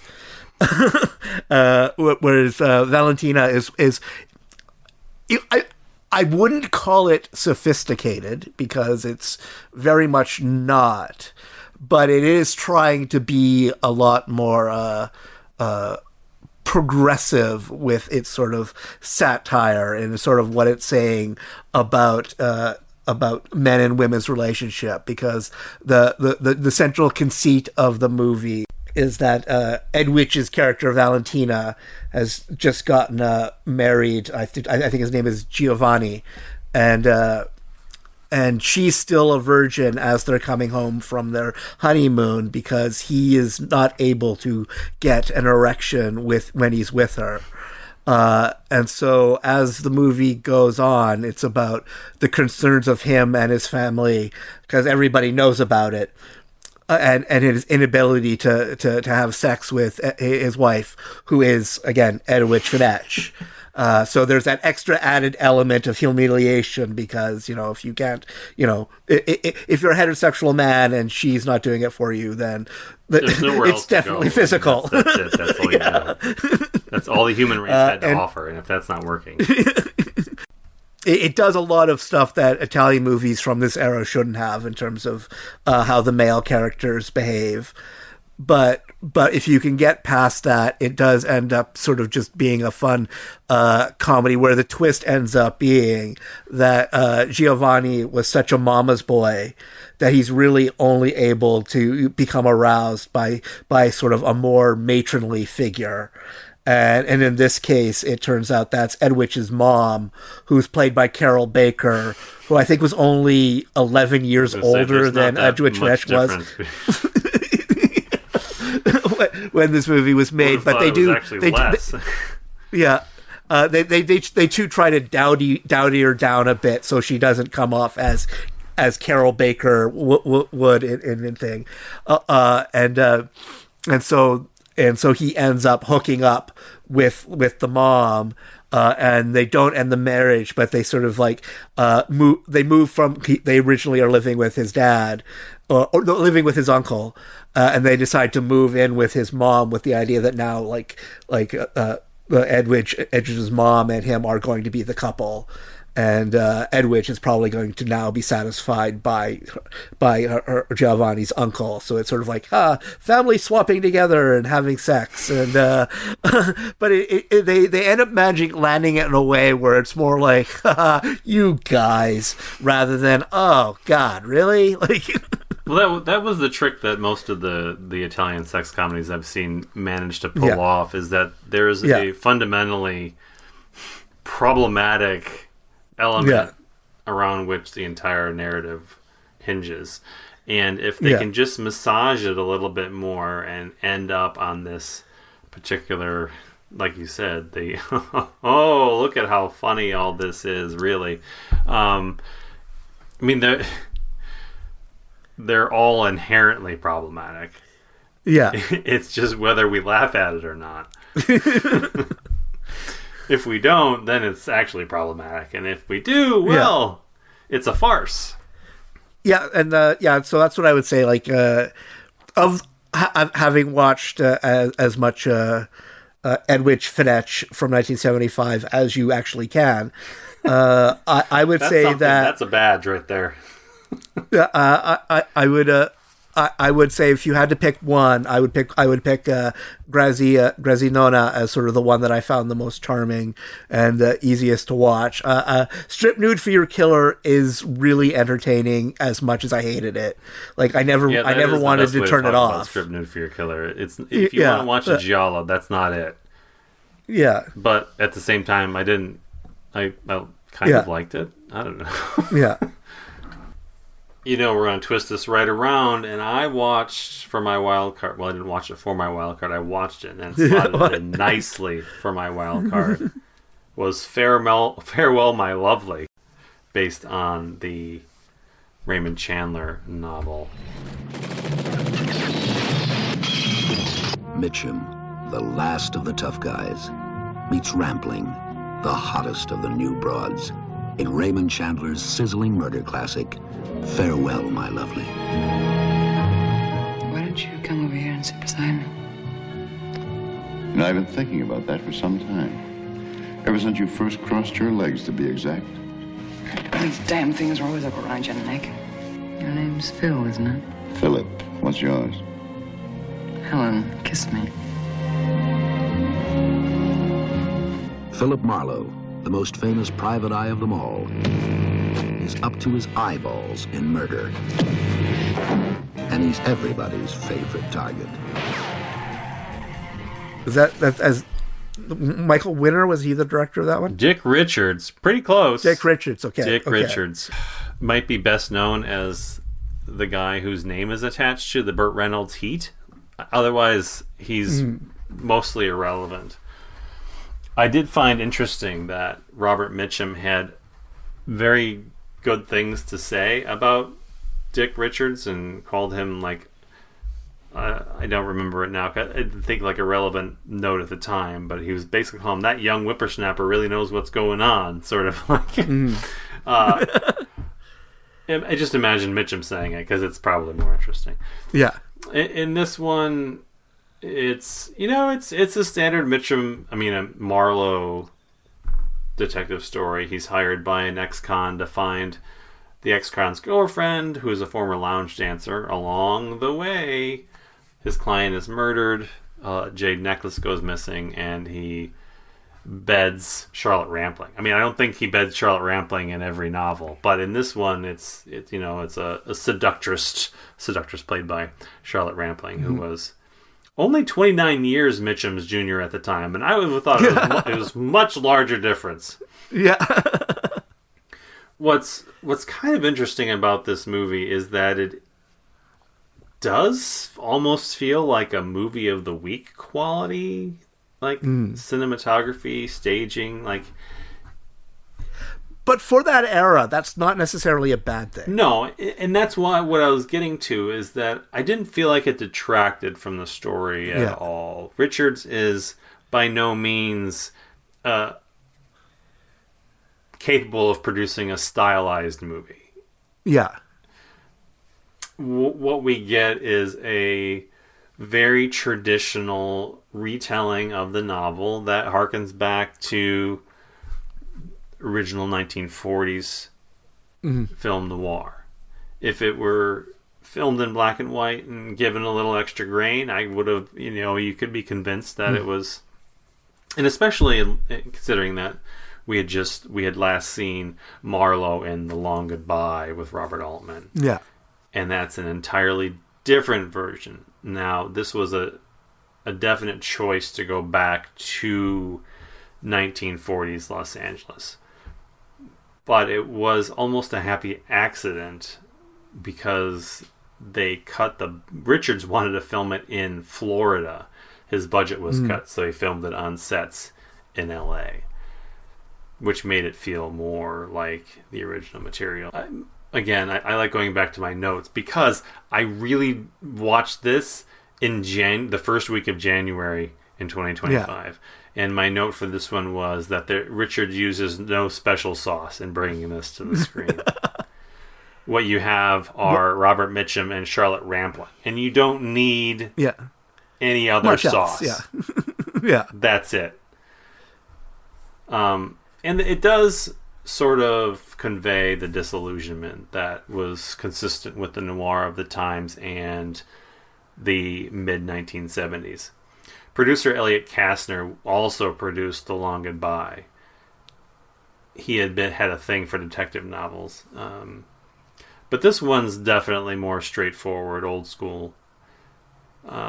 Richards really wanted to set this in 1941 to make it feel like the period piece, make it feel like one of the quintessential noirs. And Mitchum also mentioned in some interview that Kastner wanted to cast Richard Burton in the role.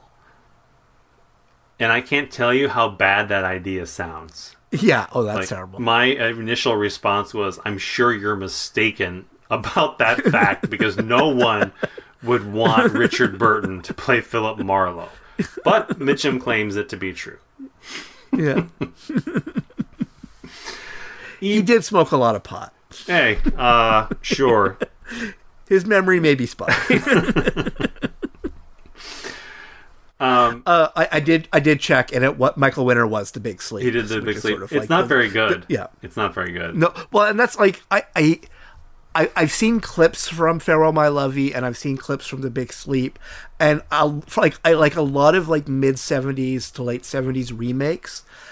There's just something specifically about like the 70s style that really fucked up good remakes, because it just like especially like stuff from like the noir era, where it just the grain and the patina takes away from that sort of like shadowy glossiness of the noir in a way where sort of like, again, we're like, by making it more realistic, you're just making it less. Mm-hmm. You're not making it less entertaining. You're making it, less sort of supernatural and glamorous and, spooky and all the things we want from good noir. So when you sort of shoot like something like this from that era, I think even like the greatest cinematographers of 1975 would probably still end up making something that looked like a TV movie, because unless you highly stylize it, it is a TV movie. Mm-hmm. And that's not in the budget here. Yeah. There was some interesting takes, contemporaneous takes about this movie. Ebert loved it. He said that's the main reason why I know about it, because it was in his book. So we got this book that had all of his 4-star reviews. Yeah, this was a 4-star review. He said, "Farewell, My Lovely never steps wrong. In the genre itself, there hasn't been anything this good since Hollywood was doing Philip Marlowe the first time around.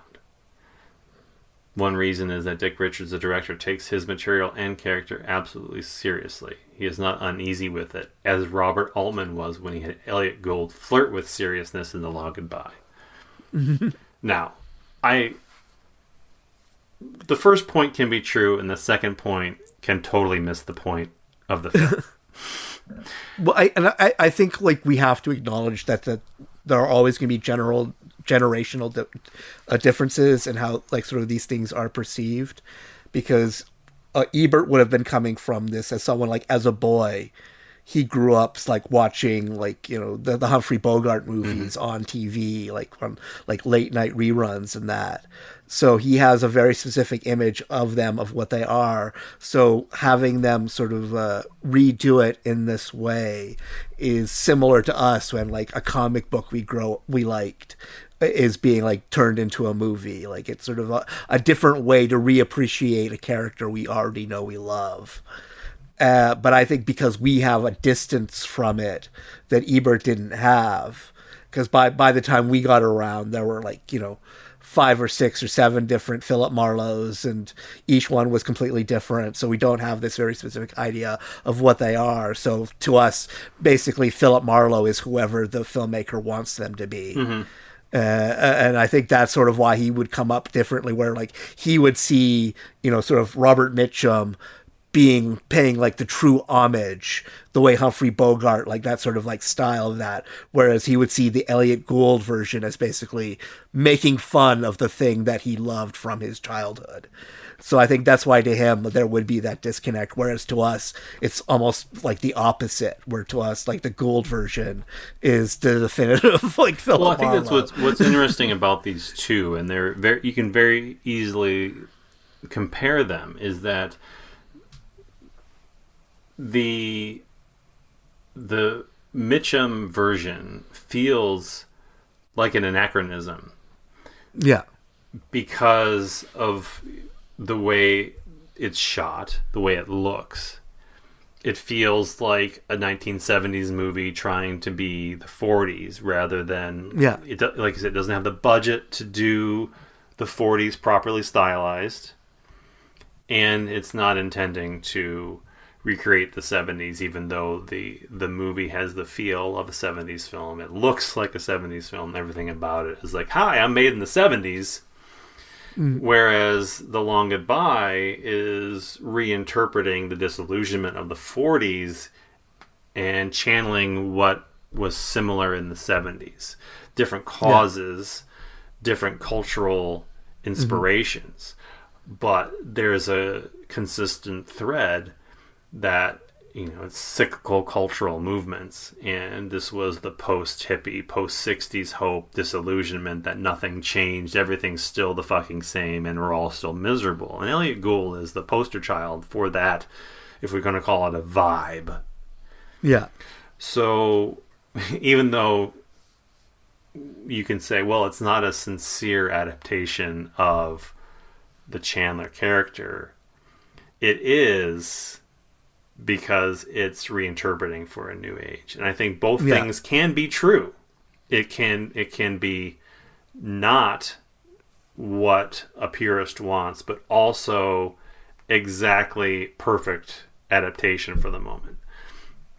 And this is actually a good time for me to bring up a movie that I could have mentioned in my not going to talk about it, because it was a movie I started and I got about a third of the way through before I gave up on it. And that's David Gilliard's The Blackbird, which is actually a direct sequel to The Maltese Falcon. But it's done as a comedy, and of course it's shot 35 years after the original was made. And it's tonally extremely different, because it's played as basically a broad comedy, and the idea is that George Segal is Sam Spade's illegitimate son. And even then, right from the beginning, the movie sort of fucks up sort of because in the narration, he's Sam Spade Jr., and he talks about how he never met his father, but I got his business. And it's like, well, how did that work? Because if he died, when you were a kid or left, wouldn't, how did you become exactly like him? And how did you end up, running his business? It doesn't make any sense that way. But it definitely is a case where, it's a case where something is clearly done as sort of a homage to the past, as sort of honoring this genre we love. But it's done in a way where they clearly didn't have the budget or just even the will to sort of recreate the look. The film I kept thinking of while I was watching it was Dead Men Don't Wear Plaid, which is it's not a great movie, but it is a very good recreation of that era. And so it's definitely, that exists. So that shows just how lazy this is in terms of just if you're going to make a sequel to The Maltese Falcon, make it look like The Maltese Falcon, even if the idea is that it's a comedy version and not a serious version. Well, I think that's exactly what Carl Reiner showed with Dead Men Don't Wear Plaid, is that you can lovingly parody the genre while simultaneously celebrating the very specific nuances of the look and feel, because the segments, while they are clearly gags, are painstakingly recreated to look and feel, and that's the gag, is that this is the way that it looked. This is exactly the way it looked, but we're gonna twist it a little bit, and the dialogue is going to betray what our motivations here. But if you had done sincere dialogue, it would have been a very good reinterpretation of the same thing. And that's when these 30-year whatever it takes to make these films tend to go wrong, in that they're not really looking for that one-to-one recreation. It's close enough, and when close enough, it usually doesn't work. I mean, it's all or nothing in many ways, because that it just reminds you what you love about the first one that you're not there, getting from the second one. After I'd parked my car and started for my office, I realized that I'd forgotten to tune in the news. The Yankees were in Washington for a doubleheader against the Senators. DiMaggio could tie and break the record if he hit in both games. I could hardly wait to get to my radio.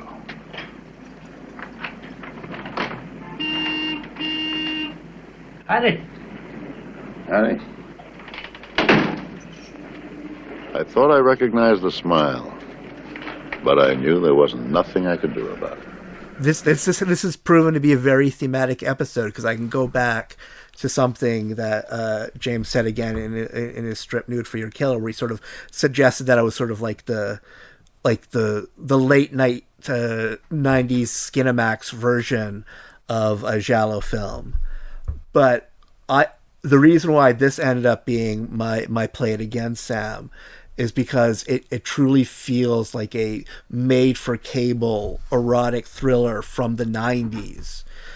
But the fact that it came from 1975 just makes it feel like distinctive and interesting enough that, you know, it felt kind of special, even though it shouldn't have. Like, it is a plot I have seen 100 times before, but because it's done basically 20 years before the version I'm used to seeing, gives that little extra edge, that little extra bit of specialness. And it's an Arthur Marx movie called A Woman for All Men.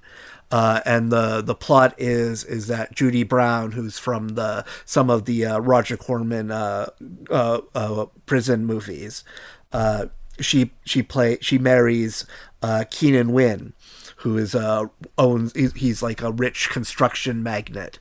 And he brings her home to his two sons, who he's basically he's not making their life easy. He's forcing them to work as laborers for a construction company, not as like sort of the vice presidents that they would be in most cases.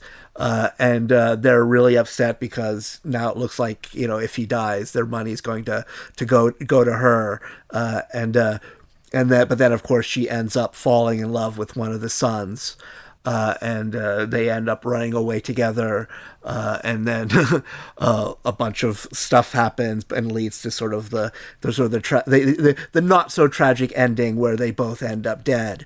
And like I said, it's 100% like a 1995 movie starring Shannon Tweed and Andrew Stevens. Like, it is exactly that kind of movie, but the fact that you have like Keenan Wynn like in almost sex scenes a couple of times. Like, you're talking about John Wayne and Judy Geeson. Like, I guarantee you, like, Keenan Wynn and Judy Brown, like, sort of up the ante to that level of, like, oh my God, they're not actually going to show this to us, are they? Fortunately, they don't. They suggest everything. But there are, we do get a lot of, we do see a lot of Judy Brown. But also, like, a part of what impressed me about this movie is, like, I'm always happy when this sort of, like, smut is just taken seriously enough that they do try to throw in some like really cool shots and stuff that, you know, they don't just completely point the camera and shoot. Like, there's one very like great shot where Judy Brown is sitting like on this lazy couch and she's wearing these reflective sunglasses, and one of the sons come up, and it's the main son is played by Andrew Robinson, who's the killer in the Dirty Harry movie, first Dirty Harry movie, and it's just basically shot where you see him talking to her from the reflection in her sunglasses, which isn't that innovative, but just the way they shoot it and the way they do it, like for a movie like this, it's like it really stands out and it's really cool. And there are a bunch of moments like that really do play out. There's also I'm going to just look at her up for a sec, but there's an actress in this who was only in a couple of movies. I think her name was Ginny Golden.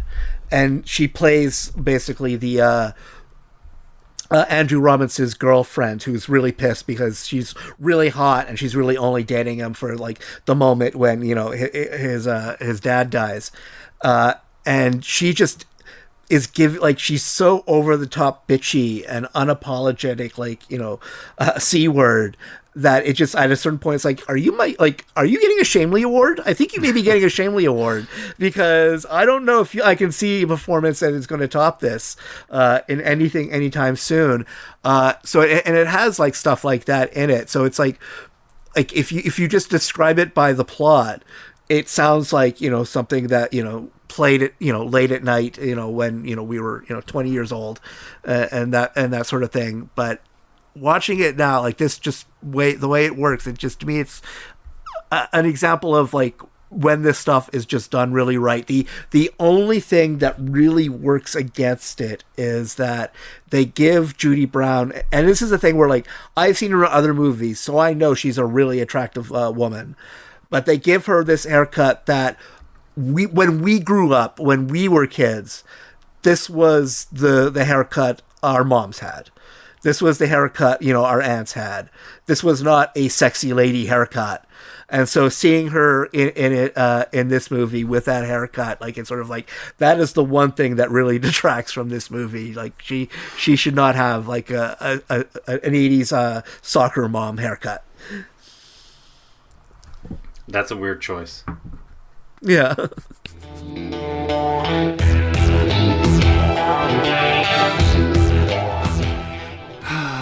Well, I'm going to do my best to explain my Play It Again.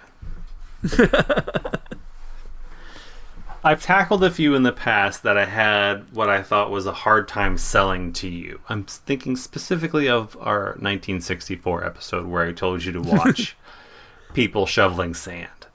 Sincerely, I said you should watch people shovel sand because it reminds you what it means to be human and mortal.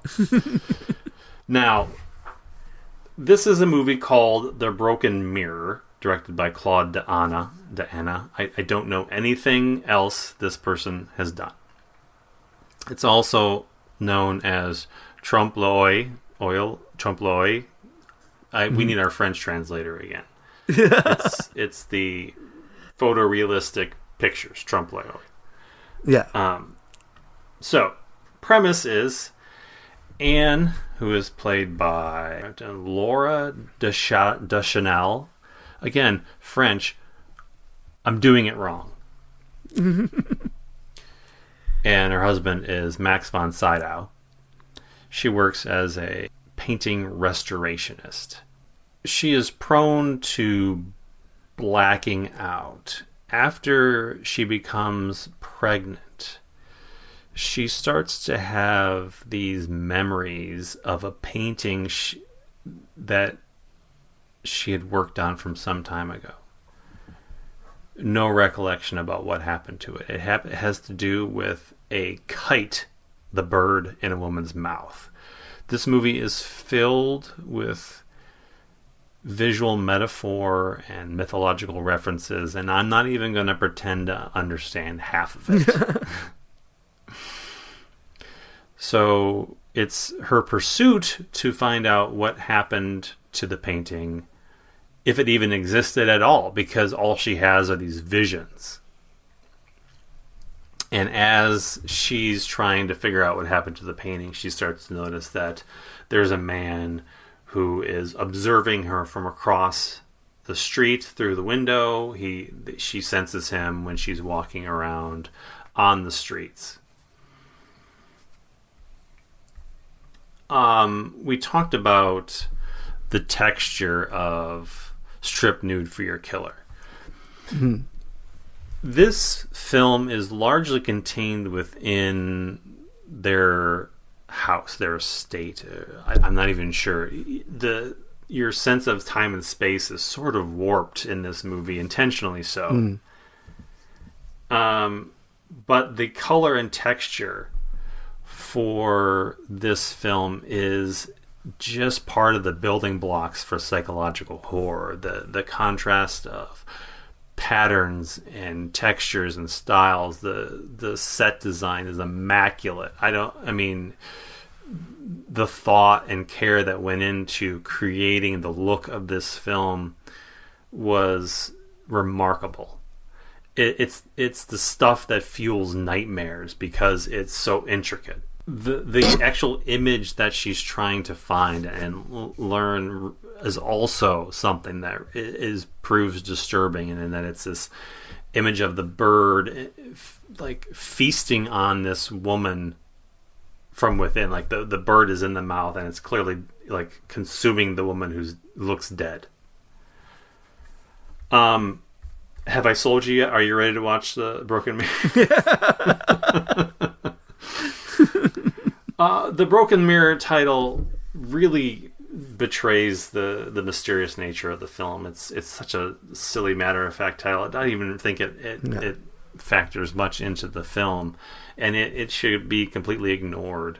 I mean, this is a gothic, surreal mystery, and even when you think you've got a handle on what it wants you to feel and what it wants you to do, this movie has an ending that will just leave you so confused and just without words for what just happened to you, and you're still interested in putting pieces like the same reaction to Strip Nude for Your Killer, but not in a what the fuck I hate you guys. This isn't in an exploitation-y way. It takes, so while the film feels largely grounded, I mean, there's surreal imagery, and part of it is you're looking at it through her perspective and you don't know what's reality. So there's this hazy grip on what is real versus what is not. What's subtext manifesting in her visions rather than straightforward text. And then the ending happens, and you just kind of throw it all out the window because it's tonally different. It's far more surreal than anything else that happens in the movie. You're wondering, has she finally gone bananas? Like, because we're slowly feeling her lose grip throughout the movie, and it's not a long movie. And I could see why someone would probably turn this off after 30 minutes, because it doesn't seem to be going anywhere interesting. And it's very meticulous in building her reality. You can sense some of the maybe some giallo influences because there's this mysterious man watching. And it teases these ideas, these genre ideas from horror, and never really delivers. It is far more surrealist than like she's going to get stabbed and killed. At a certain point, you get the sense you're not going to get the kind of relief that a murder would give you in a horror film. This is meant to be unsettling on a far different level, and it's going to sit there and linger with you for a while. And I don't know that the ending is totally satisfactory. But I also don't know that it's not. I'm thinking about it when I was writing these notes again today. I'm like, I still don't know whether I liked the way this film ended. But it's so interesting. You're talking about these movies that take big swings. And this movie is beautifully constructed. It's very interesting. The lead, I don't know her from anything else, is quite good. Max von Sydow obviously is very good, and he's sort of playing an antagonistic role because he's playing I don't understand what she's going through, so he's naturally sort of an asshole. But when you get to the ending, you're like, that movie went for it. Fucking big swing. Like, work or not, you have to admire the effort that went into taking that. And it kind of came out of nowhere. This movie was released on a Mondo Macabro Blu-ray. If you look at 1975 and start looking through the list, looking for movies to watch on Letterboxd, for example, it's way down. Yeah. You're not going to get there. I scrolled IMDb down to like around the 600th movie, and I don't recall seeing it. It goes by a couple different names. Don't know what it's listed for on IMDb, but it's a pretty remarkable film, especially if you like that kind of, we'll call it slow burn psychological horror. There's nothing overt about it. But strong lead performances, a clever premise around which it builds tension, the horrific imagery, and just the textures of the film. Even if you can't get behind the weirdness that's in it, just watch the way that this is, like, the textured wallpaper and fabrics and the clothes and the way all of this kind of melds together to create the tension in ways that you can't do scripturally or with a performance. I thought it was tremendously interesting and highly recommended. It's not, as far as I mean, I never heard of it. I only have it because I literally buy everything that Mondo releases. Yeah. And I found it by just picking off everything from that shelf and looking for 1975. Do you have The Slave? Yes. Okay, that's my favorite. It's very good. It's like with Mondo Macabro, I'll say that for every 3 movies, 2 of them I'll never watch again, and one of them I consider like an undocumented masterpiece that only I've seen. Right? Like, yeah.